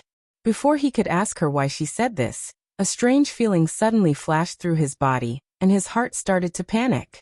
He quickly sank his qi into his dantian, planning to use his internal energy to suppress that strange feeling. But when he used his internal energy, he discovered that his internal energy had weakened by quite a bit. From his experience, his internal energy wouldn't decrease in an instant. It was most likely dissipating a long time ago. It was just that he hadn't used his martial arts, so he hadn't noticed it. He looked at her, his expression cold. What did you do to this prince? I drugged you, said Gu Jiao in a natural and unrestrained manner. Ningguang said, impossible. This prince didn't swallow the thing you gave me. He didn't ask why the emperor and crown prince were fine after eating her fresh flour pancake. After all, the poison didn't have to be on all the fresh flour pancakes. She was the one who gave him the fresh flour pancake, so it was entirely possible that she put it on the fresh flour pancake she gave him, or on the tableware he used. Gu Jiao raised her eyebrows. What did I say just now? You said just now. Ningguang carefully recalled Gu Jiao's words. It's right that you didn't eat it. You'll feel uncomfortable soon. Ningguang's expression changed. Gu Jiao tilted her head to look at him. Have you thought it through? Ningguang was about to explode from anger, but he was also about to be shocked silly. He never expected this last to be so roundabout and bold. She actually poisoned everyone in Pure Flower's palace. That's right, not only was he poisoned, but the crown prince and imperial father were also poisoned. It's just that she put the antidote in the flour pancake in advance, so the person who ate the flour pancake would be safe and sound. The crown prince had eaten a few large plates, so she knew that he was full of energy now. And because he was on guard against her, or rather, she was luring him to be on guard against her, deliberately saying those words to provoke him, he successfully avoided the antidote. Very good. Gu Jiao, you're very good. Prince Ning had never thought that he would be defeated by the same person twice. Moreover, compared to being beaten up, losing to her in terms of intelligence was the true humiliation. Qi Fei, he shouted. There was no response. Stop shouting, your men have all been knocked out. Gu Jiao pointed at the tightly closed curtains. But the coachman belongs to your family. You can ask him to stop the carriage. What was the point of stopping? Would he be able to defeat Gu Jiao when he was drugged, or would his driver be able to defeat Gu Jiao? King Ning said coldly. What drug did you give me? Knockout drug. Gu Jiao said. To be honest, Prince Ning could hold on until now, which was much longer than she imagined, which showed that his internal strength was very profound. Well, she also wanted internal strength. Prince Ning narrowed his eyes at her. What are you going to do to me? Gu Jiao blinked. Guess. Prince Ning took a deep look at her, and then he smiled coldly. The anger and uneasiness just now seemed to disappear in an instant, and he became arrogant and disdainful. Prince Ning said, Gu Jiao, do you really think that I can't see through your little tricks? Do you really think that I'm just recuperating in my mansion these days? Gu Jiao said, Oh, you investigated me. What did you find? What you are most worried about, I found that. Prince Ning's lips curled up. This prince knows what you are planning. You want to drug this prince so that this prince will do something unforgivable to the crown prince consort, and then be caught by the crown prince. Huh? He sneered. So naive, Dr. Gu. Do you really think that you can knock out this king's subordinates so easily? Gu Jiao looked up at him. Prince Ning pointed at himself. I am the eldest son of the imperial family, and have been in the middle of the whirlpool of imperial power since I was young. How do you think I have survived until now? How did I become imperial father's most beloved and valued son? Just because I am the eldest son? Dr. Gu, I said that you are still young, and there are many things that you don't understand. You are still too inexperienced to fight with me. Gu Jiao frowned. Her ears hurt from listening to his bullshit, but it could be summed up in a few words. I am going with the flow. Was it that hard to speak like a normal person? Gu Jiao looked at him with disdain. She took out a syringe that she had prepared from her sleeve, pulled out the needle cap in front of him, and pushed the syringe. When Prince Ning saw this, his heart instinctively filled with the fear of being pierced by needles. Last time, she had used this kind of hidden weapon to instantly numb his body. He didn't know what kind of poison was used in this hidden weapon, but it was even more effective than knockout drugs and anesthesia soup. Relax, it's not anesthesia, Gu Jiao calmly said before curling her lips. It's a hallucinogen. Hallucinogens were a type of drug. In her previous life, they were mainly used to train assassins or to extort confessions from members of enemy organizations. People who were injected with hallucinogens would lose consciousness and have weak wills. Some people would be immersed in the illusion, unable to hear or see the outside world. Some people would be able to react to the outside world, so it would be easier to get information out of them. She just didn't know which type Prince Ning would fall into after being injected. Gu Jiao's lips curled into a wicked smile. Prince Ning's body trembled. The emperor was afraid of needles. Unfortunately, Prince Ning was also afraid of needles. As expected of father and son, Prince Ning's entire face turned white. Gu Jiao, you better not act rashly. Otherwise, you won't be able to bear the consequences. Gu Jiao said unconcernedly. Oh, what consequences? Prince Ning smiled coldly. For example, why don't you go home and see if Xiao Lulang is still there? Gu Jiao's injection stopped. Eastern Palace. The crown prince had just returned from outside. The imperial guards were still waiting for him outside. His clothes had just been scratched, so he had to change his clothes and go out again. Just as he stepped into the bedchamber, Chunying stumbled over with a pale face. Your Highness! Your Highness, it's not good. The crown princess is missing. The crown prince frowned. Speak clearly. Why is Linling missing? Chunying choked. This servant followed the crown princess to Zhuke Street to visit Princess Xinyang. On the way back, the crown princess said she was going to buy some refreshments for your highness, so this servant went to buy them. But when this servant came out of the tea house, the crown princess was no longer in the carriage. The imperial guards and driver were all knocked unconscious. In a dark room, the doors and windows were tightly shut, and the smell of incense rose in spirals. The crown princess slowly opened her eyes and looked around in confusion. Suddenly, she found herself lying on a soft bed.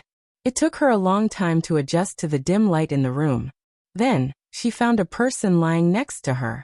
A man. The man's eyes were slightly closed, as if he had fallen into a deep sleep. After she saw the man's appearance, a light flashed through her eyes. She sat up and stared at the sleeping Xiao Lulang. Hing, is that you? Xiao Lulang did not respond. It's you, right? You really came back. You came back to find me. Why aren't you saying anything? Are you angry at me? Sorry, I didn't do it on purpose. I didn't want to hurt you. After you left, I was very sad. Seeing you again, I finally understood that the person in my heart has always been you. I really regret not being able to marry you. Don't like anyone else. Don't like her. She's not worthy of you. The crown princess softly said, lovingly stroking Xiao Liulang's cheek. Being able to see you like this is really good. In the future, don't leave me again. Xiao Liulang's eyes had opened long ago, but unfortunately, his expression was sluggish. It seemed that he did not hear a single word the crown princess said. The crown princess gently smiled with a trace of a young girl's shyness. Pulling away his arm, she gently lay down in his embrace. Her hand wrapped around his strong waist, and she sweetly called out, "Let's never separate again, all right? In the future, let's live happily, all right?" Xiao Lulang finally reacted. Holding her tightly in his embrace, he blankly responded, "All right." The crown princess smiled with incomparable sweetness. Xiao Lulang called out a person's name. She did not hear it clearly, but she did not seem to mind at this moment. As long as Ahing was with her, she would be with her forever. She did not care about anything else. Ahing was hers. Ahing pressed her down. However, at this moment, the door was kicked open with a bang. The crown prince's face was dark as he charged in. The loud noise caused the crown princess to be startled. As she suddenly woke up from her illusion, she looked at the crown prince, who was standing in the doorway, filled with anger. She then looked at Xiao Lulang, who was tightly hugging her. Wait a minute. This is not Xiao Lulang. It's Prince Ning. The newest chapter of this book is not finished yet. For more exciting content, please scan the QR code below to download the app. Novels are updated at a faster rate. Millions of novels are free to read. Novels with content that cannot be found online are all available here. https://www.zhbqg.com/89642_8964286/1100568770. HTML Genius memorized this website's address in 1 second. www.zhbqg.com Biku Pavilion's mobile reading website. zhbqg.com.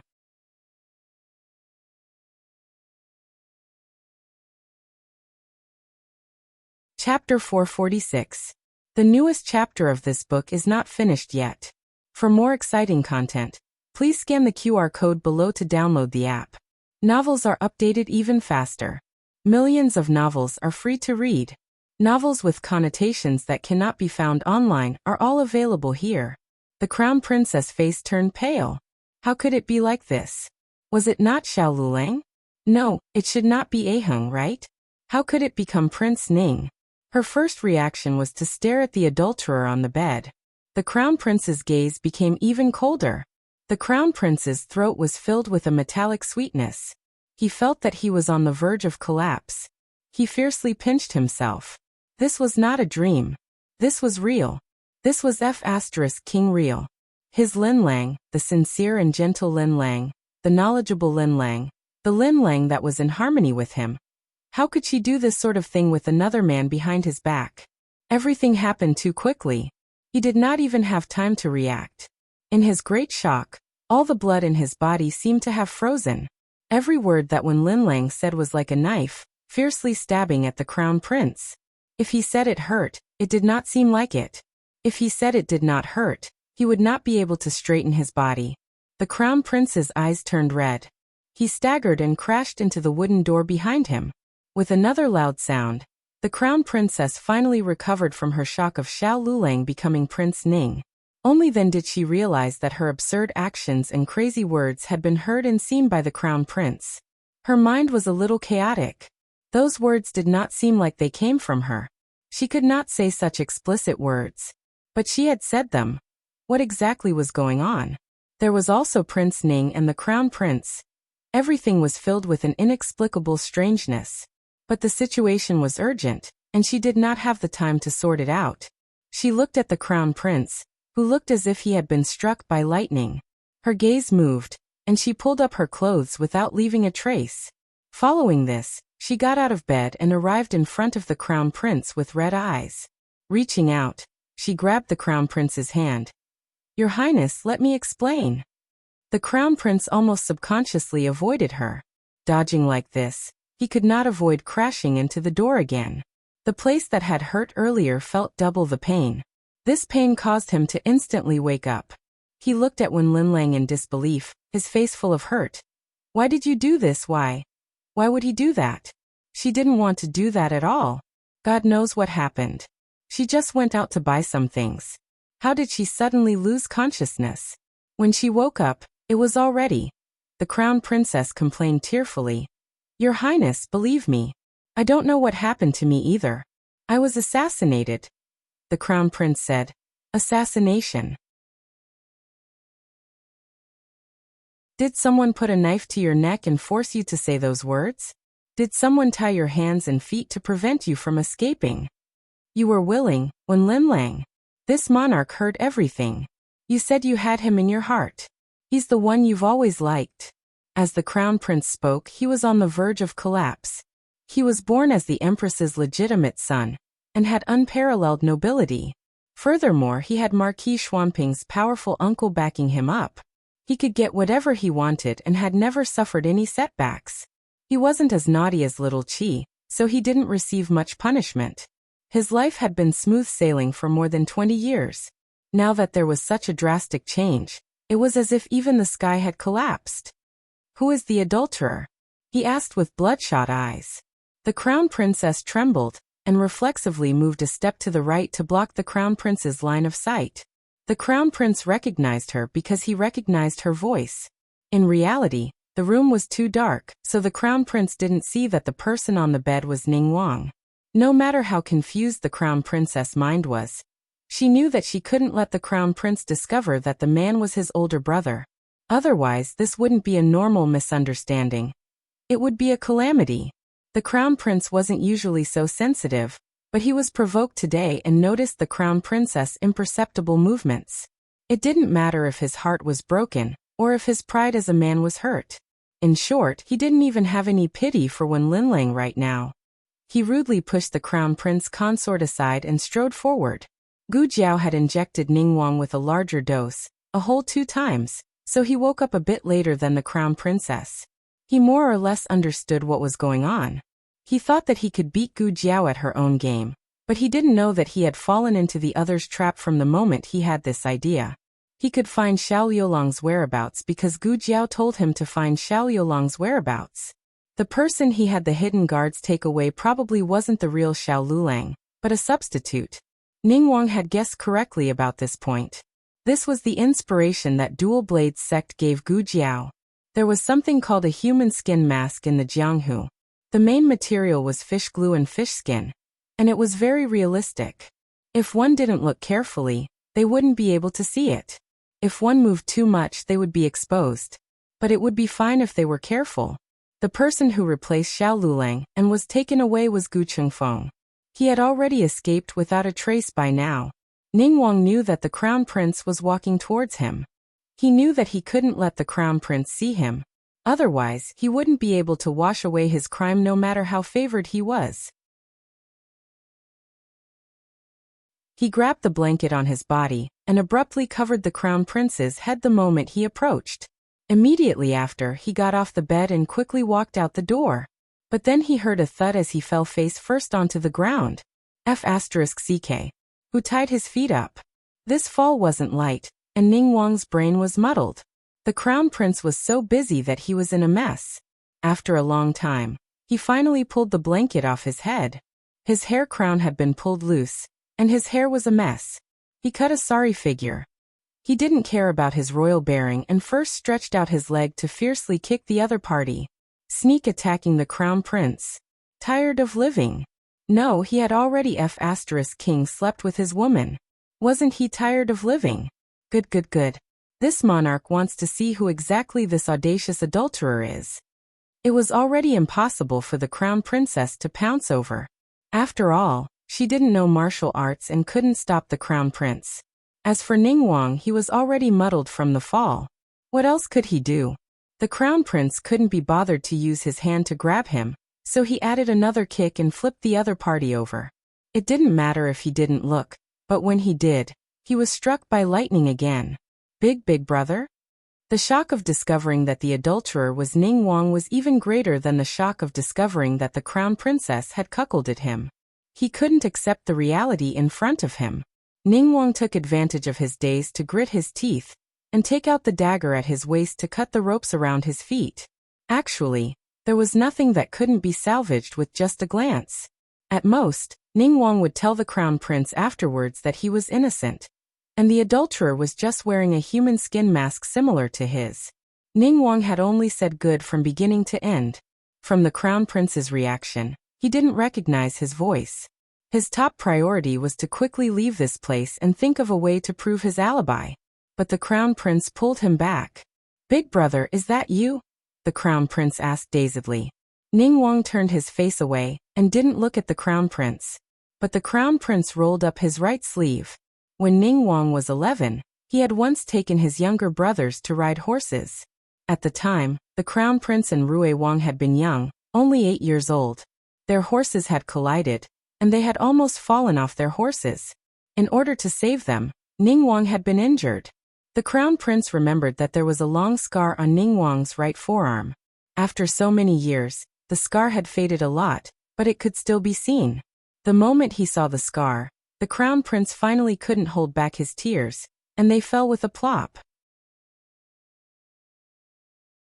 Why? Big brother. Why? His heart was in so much pain. Why Linlang? Why big brother? Although he and his big brother weren't born of the same mother, he had always respected his big brother's character. He didn't dislike this big brother, and he had never thought that as the crown prince, he would do anything to him. Even if his empress mother warned him day and night that noble consort Zhuang and Ning Wang had to be on guard, he had never really taken it to heart. Today's unforeseen event was very sudden for anyone. It was as if all the cloths covering one's shame had been pulled down overnight. The ferociousness and ugliness within the imperial family were completely exposed at this moment.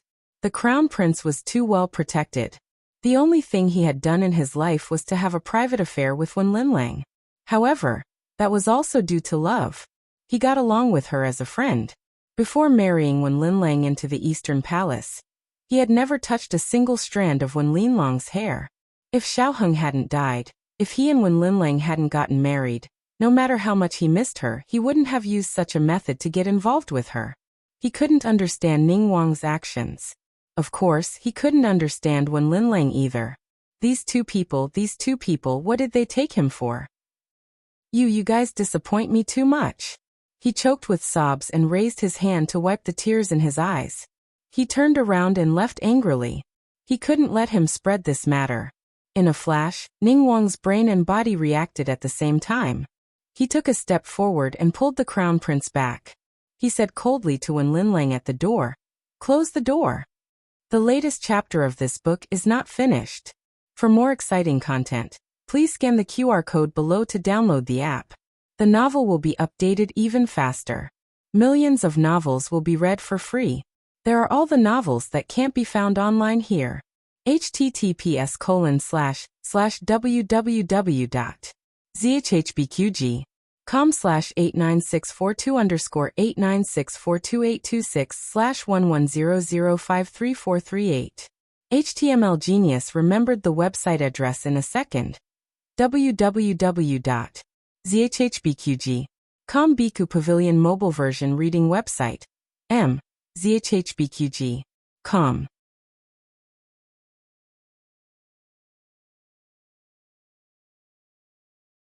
Chapter 447. The latest chapter of this book is not finished yet. For more exciting content, please scan the QR code below to download the app. Novels are updated even faster. Millions of novels are free to read.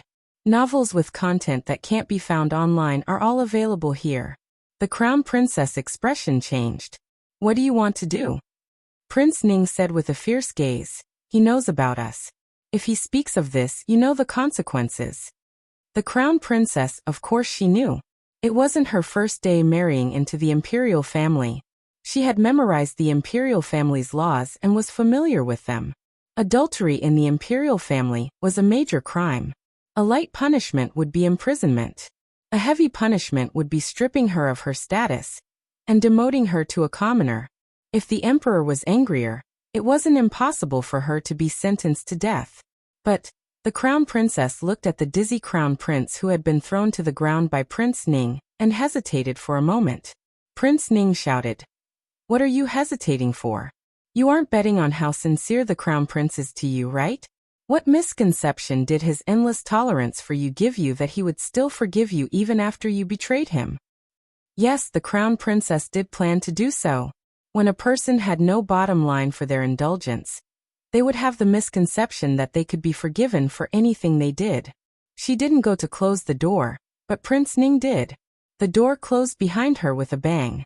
Her pupils contracted violently as she looked at him in disbelief. "Do you know what you are doing?" Prince Ning came to her and looked down at her. "Wen Linlang, You and this prince have been in the same boat for a long time. You can't wash your hands clean and can't escape." When Linlang shook her head in a daze, tears flashed in her eyes, either because of resistance or fear. She shouldn't have come to this step. She was the most talented woman in the Zhao kingdom. She had unparalleled intelligence and an alluring appearance. She wasn't a fish in a pond. One day, she would transform into a dragon and become a dragon among men. "All right, Linlang, if you can't do it, this prince won't force you. Hurry and leave. Let this prince take care of the aftermath." Prince Ning's tone suddenly became gentle. He held the crown prince consort's shoulder and gazed deeply at her. Holding her hand, he said, "It was this prince's lack of consideration. Your hands shouldn't have done these things. They are clean." The crown princess's eyelashes trembled slightly. King Ning said, "You may leave." The crown princess opened her mouth. "You." Prince Ning glanced at the crown prince who was struggling to hold his head and said, "He's about to wake up. Trust me, I will do everything cleanly and won't implicate you. Go back to the palace immediately and don't worry about anything else." Tears welled up in the crown princess's eyes.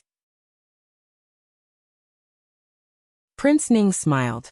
"Trust me this time, The crown prince consort pulled her hand back. Holding back her tears, she turned around and dazedly walked towards the door. Behind him, the sound of the crown prince's stumbling footsteps could be heard. She closed her eyes as tears rolled down her cheeks. Prince Ning's voice rang out slowly, "Second brother, ever since you were young, Big Brother has always given in to you. The position of crown prince was given to you. The Eastern Palace was given to you, the famous bow that you liked, and the Fergana horse that you loved. Wouldn't it have been better if you had just left? Why did you check Big Brother's arm? Do you know that you're making things difficult for Big Brother?" The crown prince felt dizzy. He knew a little martial arts, but he was not very proficient in it. Even if the medicinal effects still remained in Prince Ning's body, he could still easily crush him. The crown prince faintly heard Prince Ning's words, but his brain could not react. Prince Ning took off the crown prince's token and took out the money. He picked up the dagger that had fallen to the ground. "Sorry, second brother. Big Brother has given in to you for so many years. It's time for you to give in to Big Brother this time." As he spoke, he gripped the dagger tightly and stabbed it towards the crown prince's neck. In the blink of an eye, a stool smashed towards his head with great force. Caught off guard, he was smashed to the ground. The crown prince consort threw away the stool in her hands and helped the crown prince up. Your Highness, wake up." The crown prince had been thrown quite badly by Prince Ning. When he opened his eyes, his entire head was in pain. The crown prince consort pulled him up and put his arm on her shoulder. She supported him as they walked out step by step. But before they could walk a few steps, the back of the crown prince consort's head was suddenly grabbed by a large hand. She screamed and was pulled into Prince Ning's arms. Without her support, the crown prince fell to the ground with a thud. Prince Ning looked at Wen Linlang with blazing eyes. "Wen Linlang, you dare to betray this prince? Do you know what the consequences of betraying this prince are?" The crown prince consort felt as if her scalp was about to be pulled off by him. She was in so much pain that tears kept flowing, but her words were not polite at all. "I'm not the only one who betrayed you. Didn't Princess Consort Ning also betray you? She colluded with Gu Jiao to go against you. Did you also punish her like this?" Prince Ning, of course not. He did not touch a single finger of Chuyu.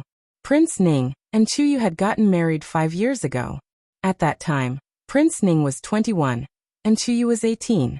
They were both at the most beautiful age of their lives. Unfortunately, Prince Ning already had Wen Linlang in his heart. The graceful dance in the 100 Flowers Pavilion, and the hearty game of chess in the imperial study. The young girl was astonishingly talented and beautiful. She had long entered his eyes. "Your Highness, did you not bring an umbrella?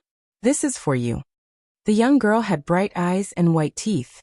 Her voice was like the sounds of nature. Her smile was warm, and her eyes were clean and pure. When she looked at him, there seemed to be light in the depths of her eyes. When she left, her mischievous smile was so innocent that it captured his entire heart. It was a long time before he found out that she was Xiao Heng's fiancée. Prince Ning said coldly, "She did not provoke me." The crown prince consort looked at him with pity. "Who do you think gave me that umbrella back then?" "It was Chuyu. She told me to bring it to you." The Chu family's daughter had taken a fancy to Prince Ning, who had no fate with the throne. She had rejected many marriage proposals and married into Prince Ning's estate. In the end, it was a miscalculation. It was not appropriate to say that when Linling really did not have any feelings for Prince Ning. Otherwise, she could have completely refused to bring an umbrella for Prince Ning. But it was also not entirely correct to say that she had too many thoughts.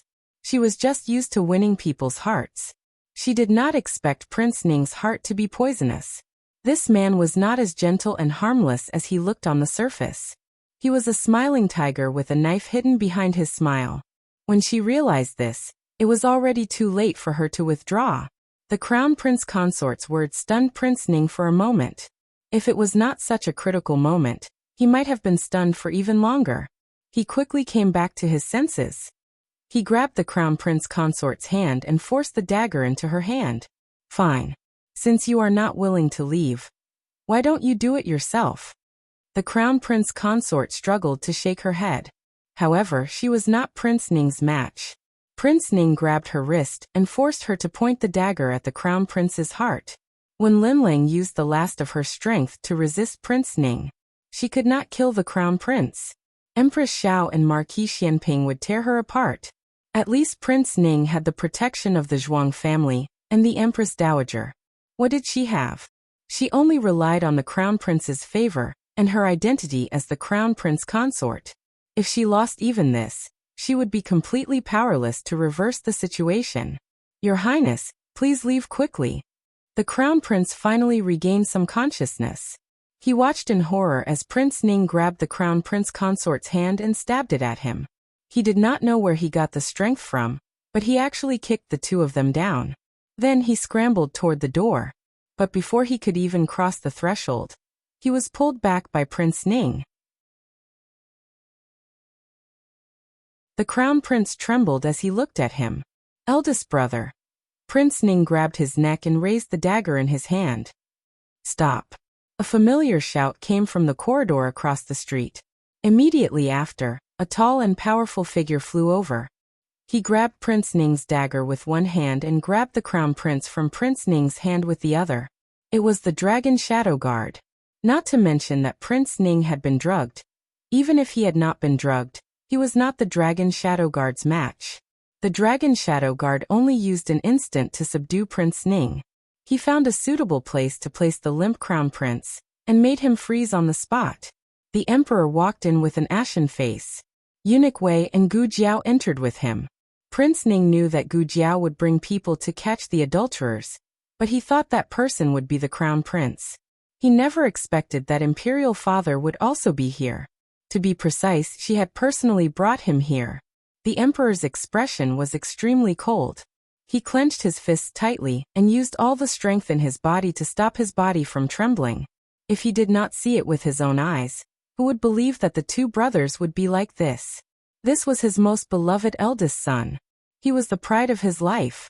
It was true that he had appointed Qin Chui as the crown prince, but if Qin Chui really could not take on such a big responsibility, he had seriously thought that he could change Qin Chuhan to the crown prince before he died. But now, look at what this eldest son had done. Unfilial son. The emperor slapped Prince Ning in the face. The latest chapter of this book is not finished. For more exciting content, please scan the QR code below to download the app. The novel is more complete and updated faster. Millions of novels are free to read. There are all the novels that can't be found online here. https://www.zhhbqg.com/89642_896422826/110030128.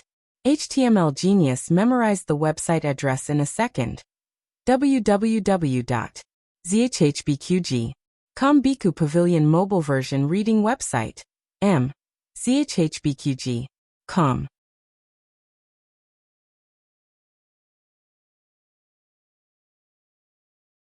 Chapter 448.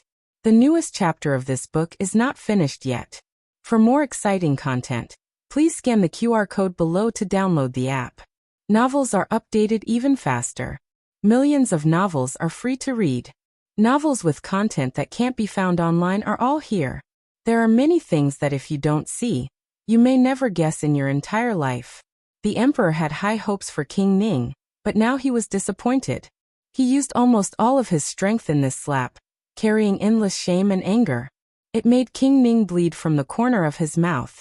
Gu Jiao felt that the emperor didn't even use this much strength when he was running for his life. Ning Wang started to panic the moment the dragon shadow guard appeared. However, after being slapped, he calmed down instead. He casually wiped the blood from the corner of his mouth and sneered at Gu Jiao. He then looked at the angry emperor and said mockingly, "Imperial father didn't even ask what happened and decided that it was my fault. Is Imperial father teaching his son a lesson, or protecting his dignity as the emperor in front of outsiders?" The emperor was not so vain. He admitted that it was embarrassing for the little divine doctor to see this. But if the little divine doctor didn't see it, wouldn't he be embarrassed? This eldest son actually thought that he was just protecting his dignity as the emperor. His eldest son had killed his own brother, so what dignity did he have? After that slap, the emperor had used up all of his strength. After being scolded by this unfilial son, he almost fell down on the spot. He tried to stabilize himself and looked at him with disappointment and anger. "Zhen will ask you the truth of the matter. But no matter what difficulties you have, it is not a reason for you to draw your sword against your brother." King Ning clenched his fists. He looked at Gu Jiao, who was enjoying the show, and his lips curled in mockery. "Are you satisfied with the current situation?" The emperor naturally heard these words and his brows furrowed.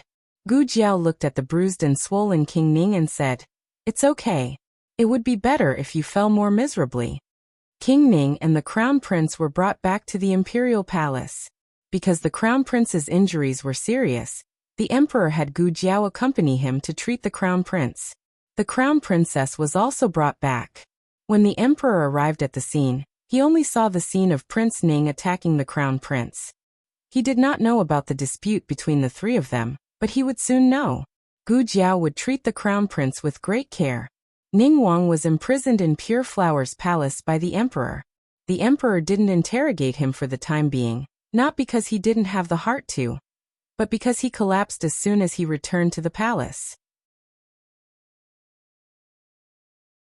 He hadn't completely fainted, but after the upheaval, he was suddenly mentally and physically exhausted, and could no longer support his dragon body. Eunuch Wei's heart ached as he helped the emperor onto the dragon bed. "Your Majesty, don't be sad. Don't be angry and harm your body." These were just words of comfort. How could he, the emperor father, not be sad when his two sons fought like this? How could he not be angry? Even if I have long known that the imperial family has no brothers, and that brothers are fickle, I still hope that the brothers can have a bit of brotherly love between ordinary people. In the end, is it my wishful thinking? The emperor closed his eyes in pain. In just half a day, he seemed to have aged several decades, and his entire being was shrouded in the vicissitudes of old age. Eunuch Wei sighed. "Your Majesty, the brothers of the imperial family were never just brothers. His Majesty had also gotten rid of a group of brothers to ascend to the throne. However, because of Empress Dowager Zhuang's help, the methods that needed to be used were used by Empress Dowager Zhuang. The evil that needed to be done was done by Empress Dowager Zhuang. His Majesty had ascended to the throne by lying down. Even so, His Majesty's brothers had either died or been demoted. His Majesty was more or less aware of how many truly wealthy and idle princes there were. In the imperial family, the most extravagant thing one could hope for was affection. Affection between husband and wife, affection between brothers, and even affection between father and son.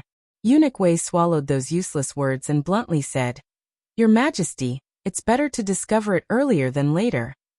The emperor was in the prime of his life. If there really was discord between brothers, he could think of a way to resolve it. If he went, one son would ascend to the throne while the other son would rebel. That would truly be powerless to reverse the situation. How did the previous dynasty perish? Wasn't it because Su Wang was dissatisfied with the crown prince's ascension, and raise troops to rebel? In the end, the crown prince was indeed killed by Su Wang, and Su Wang himself was greatly injured. In the end, the current dynasty's Emperor Taizu took advantage of the loophole and reaped the benefits. The country cannot be ruined in Zhen's hands. You're right. Now that we've discovered it, there is still room to turn things around. As for what room it was, the emperor didn't say. He himself didn't know. The Empress Dowager. He was silent for a moment before saying, "Don't say it yet. Wait until Zhen has investigated thoroughly before personally telling Imperial Mother." He sighed. "Call Ning Wang over." In the Eastern Palace, Gu Jiao finished treating the Crown Prince's injuries. The Crown Prince had woken up once midway. His mood had fluctuated greatly, so Gu Jiao injected him with a tranquilizer. Right now he was still hooked up to an intravenous drip. She didn't let anyone come in to disturb him. She only packed up and left after giving the Crown Prince the intravenous drip. The Crown Princess also suffered some injuries, but they were all minor injuries. She had been waiting outside the door. Chunying had disappeared. After betraying her for the second time. In reality, she should have guessed that if Chunying could be bribed by Ning Wang, it wouldn't be hard for her to be bribed by others. "It was you, wasn't it?" the Crown Princess asked as she looked at Gu Jiao, who came out with a small medicine box. Gu Jiao looked at her strangely. "What was me?" The Crown Princess said coldly. "It was all you. You were the one who knocked me out. You were also the one who bribed Chunying to lure the Crown Prince over." She had disappeared near the tea house. Even if Chunying really wanted to report, she would have gone to Ning Wang. After all, she had a private relationship with Ning Wang, so it couldn't be ruled out that Ning Wang had taken her away. However, Chunying went directly to find the Crown Prince. Wasn't this clearly giving the Crown Prince a chance to discover her relationship with Ning Wang? If you think so, then do as you wish. Gu Jiao didn't care about this. She was the one who knocked the Crown Princess out, but she wasn't the one who bribed Chunying. It was Yuan Tang. Yuan Tang was also the one who dealt with Ning Wang's subordinates. Ning Wang caused one of Lu Yixing's fingers to be chopped off. Yuan Tang had to take revenge for this no matter what. The Crown Princess gritted her teeth and said in a low voice, "Don't make it sound like you didn't do it. What drug did you give me? Why would I say those things?" Gu Jiao was a bit curious about what she said. She had also injected the Crown Princess with a hallucinogen. To a certain extent, it did make people bolder and more shameless than before. After all, people had rationality and shame when they were sober. However, this drug couldn't be made out of nothing. In other words, no matter how explicit Wen Linlong's words were, they were indeed her true thoughts. Gu Jiao ignored her and walked down the steps. The Crown Princess pinched her fingers. "Dr. Gu, how did I offend you? Why do you have to target me like this?" "I target you?" Gu Jiao was almost confused by the question. From beginning to end, she had never purposefully targeted Wen Linlang. Even now, if it wasn't to overthrow Ning Wang, she wouldn't care who Wen Linlang was having an affair with. The Crown Princess hesitated for a moment, and then looked into Gu Jiao's eyes. She said, "You don't seem to like me very much from the beginning." This person was baffling. Gu Jiao asked, "Why do I have to like you? If I don't like you, then I'm targeting you. Where did you get this bad habit of spoiling me?" The Crown Princess choked hard. No one had ever said such a thing to her. When she was young, she had received a piece of chestnut cake that only her brothers could eat because of her sweet mouth. From then on, she knew that it was important to capture other people's good impressions. And she seemed to have a talent in this area. As long as she was willing, there was no one she couldn't please. But this Marquis Fu's daughter who grew up in the countryside always treated her with disdain. She thought too much. Gu Jiao wasn't like this to her. Gu Jiao was like this to everyone. It was just that Gu Jiao didn't care if other people liked her or not. The Crown Princess said, "Are you jealous that Ahing and I had an engagement? Ahing used to treat me very well." Gu Jiao. Oh. She didn't care. She didn't care at all. The Crown Princess looked at her in disbelief. She didn't understand how she managed to not care. It couldn't be that she still didn't know Xiao Liulong's true identity. Gu Jiao turned to look at her, her expression solemn. I care about him and the people he cares about, but you aren't among the people he cares about. The crown princess's heart felt like it had been stabbed. Gu Jiao walked a few steps then stopped. Also don't call me Aheng. You don't deserve it. The crown princess froze in place. The emperor's interrogation of Prince Ning didn't go smoothly. Prince Ning could directly push the blame to the crown princess, saying that she seduced him, or say that she thought he was Xiaoheng. But Prince Ning didn't do this. As a man, he could be vicious and unscrupulous, but he wouldn't push a woman out to take the blame for himself. Prince Ning knelt on the ground, not saying a word from beginning to end.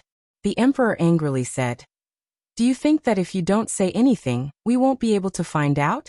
When the crown prince wakes up, we will know once we ask. Prince Ning's heart was dead. Then Father Emperor can go ask. Either way, Father Emperor already won't believe son. The emperor was truly angered half to death by this son. Before this matter, this son was as obedient as he could be. What was it? Now that the matter had been exposed, he couldn't even be bothered to put on an act. The emperor looked at him with disappointment and said, If you don't even say it, how can we believe you? Digression. Are there any more monthly tickets? The newest chapter of this book is not finished yet. For more exciting content, please scan the QR code below to download the app. Novels are updated even faster. Millions of novels are free to read. Novels with content that can't be found online are all available here. https://www.zhbqg.com/89642_8964226/110030126. HTML Genius memorized this website's address in 1 second.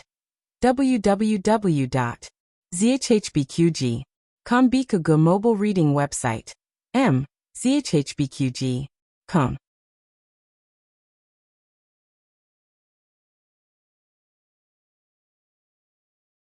Chapter 449. The newest chapter of this book is not finished yet. For more exciting content, please scan the QR code below to download the app. Novels are updated even faster. Millions of novels are free to read. Novels with connotations that can't be found online are all available here. Since the king of Ning didn't say anything, the emperor could only send someone to the Eastern Palace to summon the crown prince. The crown prince woke up not long after Gu Jiao left. He didn't make a sound and just stared dazedly at the top of the tent. It's you, right? You really came back. You came back to find me. Why aren't you saying anything? Are you angry at me? Sorry, I didn't do it on purpose. I just realized that the person in my heart has always been you. I really regret that I couldn't marry you. Don't like anyone else. Don't like her. She doesn't deserve you. It's so good to see you like this. Don't leave me again in the future. Let's never be apart again, okay? Let's have a good life in the future, okay? The crown prince wanted to remove Wen Linlong's voice from his mind, but he found that he couldn't do it no matter what. Those words echoed in his mind again, and again like a knife that pierced his heart into a sieve.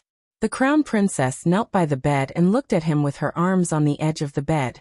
This position was especially intimate when they were in love, but right now, it was a display of her lowering herself. Ever since she married the crown prince, she had always been protected. The crown prince had never wronged her. He would worry about whether the floor was cold, whether her knees were tired, whether her arms were sore. Right now, she had been kneeling by the bed for almost an hour, but the crown prince hadn't said a word. Your Highness.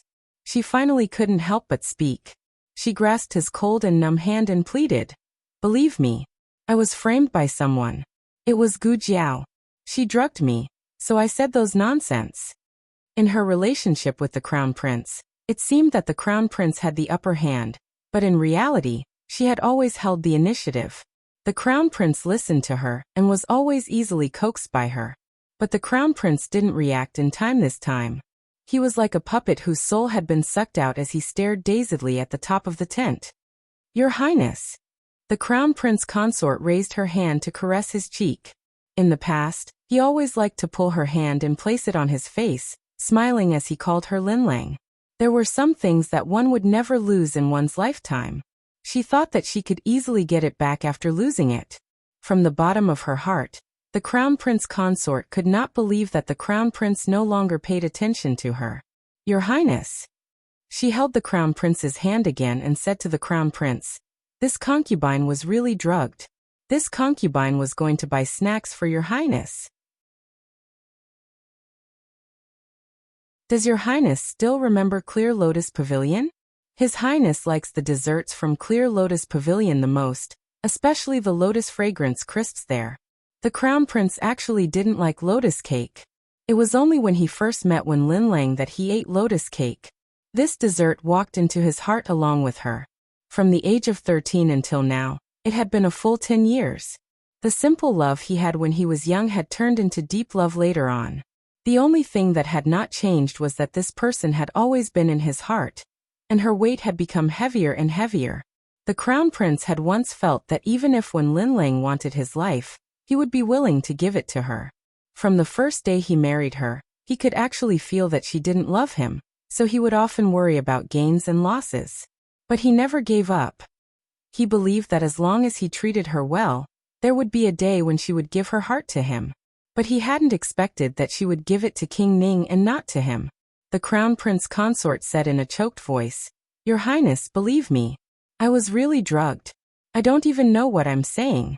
We grew up together. Don't you know what kind of person I am? Yes, they grew up together, so he knew her too well. She was smart and resourceful.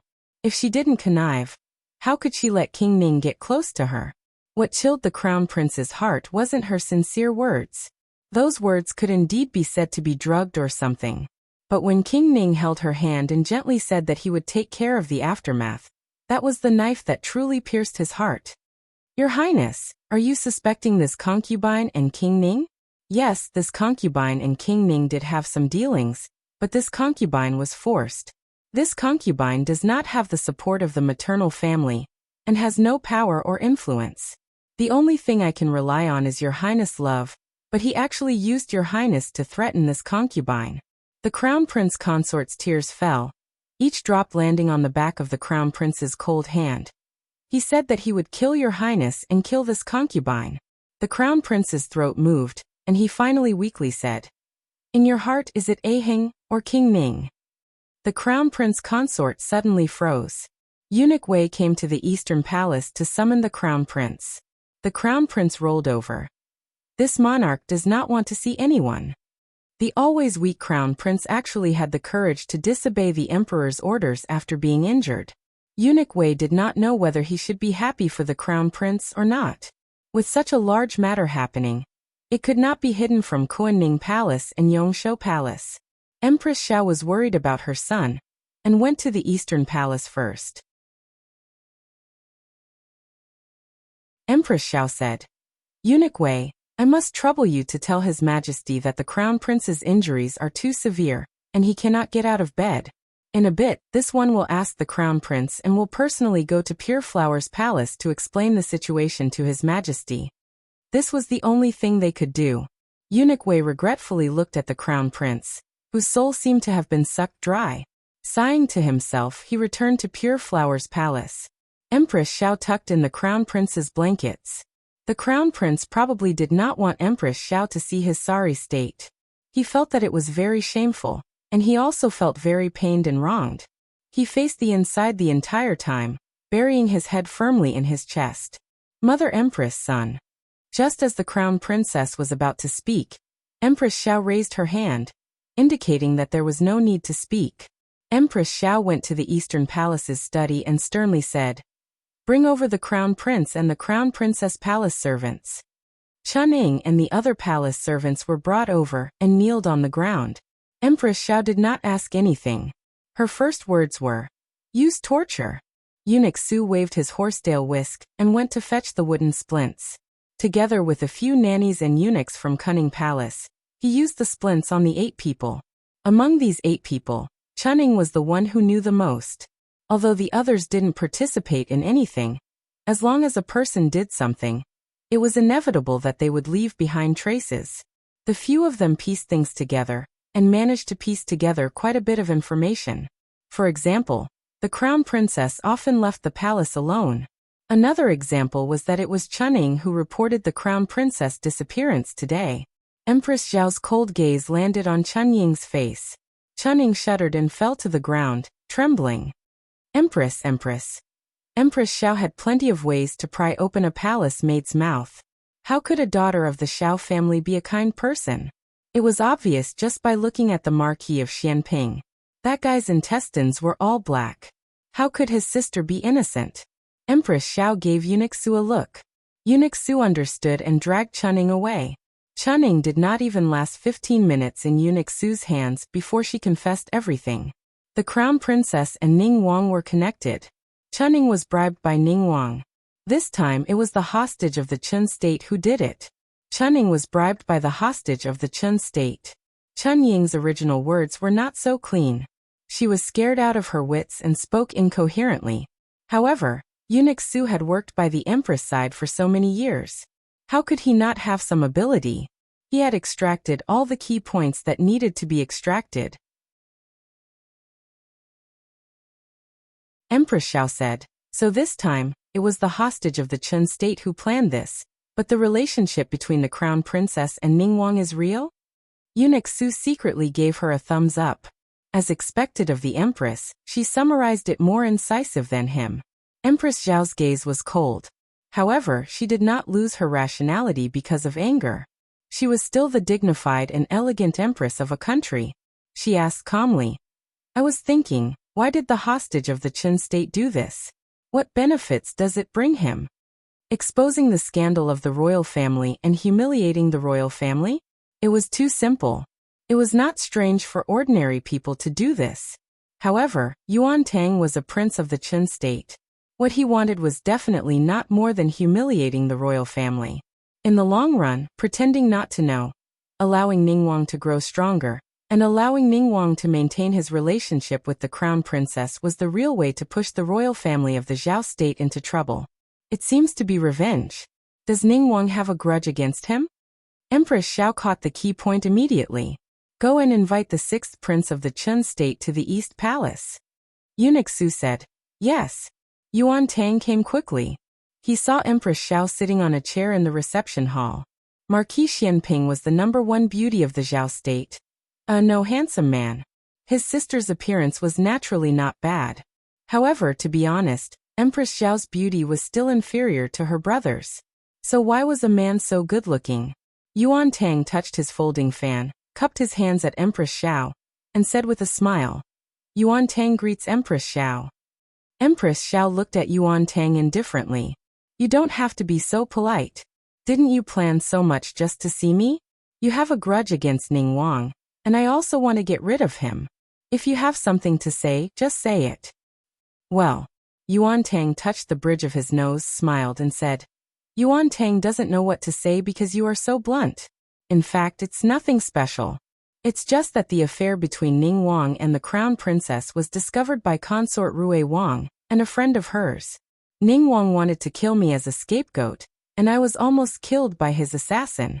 I couldn't bear it, so I played a little trick to expose their relationship to the crown prince and his majesty. I have no intention to be your enemy. If I have offended you, please forgive me." He didn't mention Gu Jiao's participation in the whole affair, and called Gu Jiao, a friend of consort Rui Wang, in a strange way. Of course, he didn't mention Lu Yixing's broken finger either. Empress Xiao looked at him with dignity and said, "I will check whether your words are true or not." Yuan Tang smiled. "Empress Xiao, please." Yuan Tang was not afraid of her checking, but afraid that she wouldn't check. "Empress." After Yuan Tang left, Eunuch Su asked her in a low voice, The affair between Wen Linlang and Ning Wang had a great impact on Empress Xiao. She looked calm, but there were stormy waves in her heart. But her brother had taught her not to panic. She was Xiao Ji's sister, so she was stronger than most women. Empress Xiao closed her eyes, took a deep breath, and said, "Call consort Rui Wang." Digression. I have a cold, and my head is a mess, so it's difficult for me to write. I think I still have to say that if I don't release a lot of chapters, I won't have monthly votes. There are a lot of things going on at home this month, so I only slept for 4 or 5 hours a day before I released a lot of chapters. I released all the chapters under the pressure of the editor's task of releasing 8,000 words a day. I thought I was an Iron Man, but I had a fever the next day after I released a lot of chapters. Saving chapters is really harmful to the body, and I have to stay up all night and overdraw all kinds of physical and mental strength. Some readers may not understand it, and take it as a normal thing for the author to release a lot of chapters easily. It's not like that. The price is very high. I don't want to kill the goose that lays the golden eggs. This is a story I like. Let's go slowly. I will write slowly, and everyone will read slowly. The latest chapter of this book is not finished. For more exciting content, please scan the QR code below to download the app. The novel is updated more quickly. Millions of novels are free to read. There are all the novels that can't be found on the internet here. https://www.zhbqg.com/89642_8964286/11002885. HTML Genius remembered the website address in a second. www.zhbqg.com Bikuj mobile reading website. zhbqg.com. You're tuning in to the Earbook Haven YouTube channel. Don't forget to subscribe and join us on this journey to catch the most captivating stories.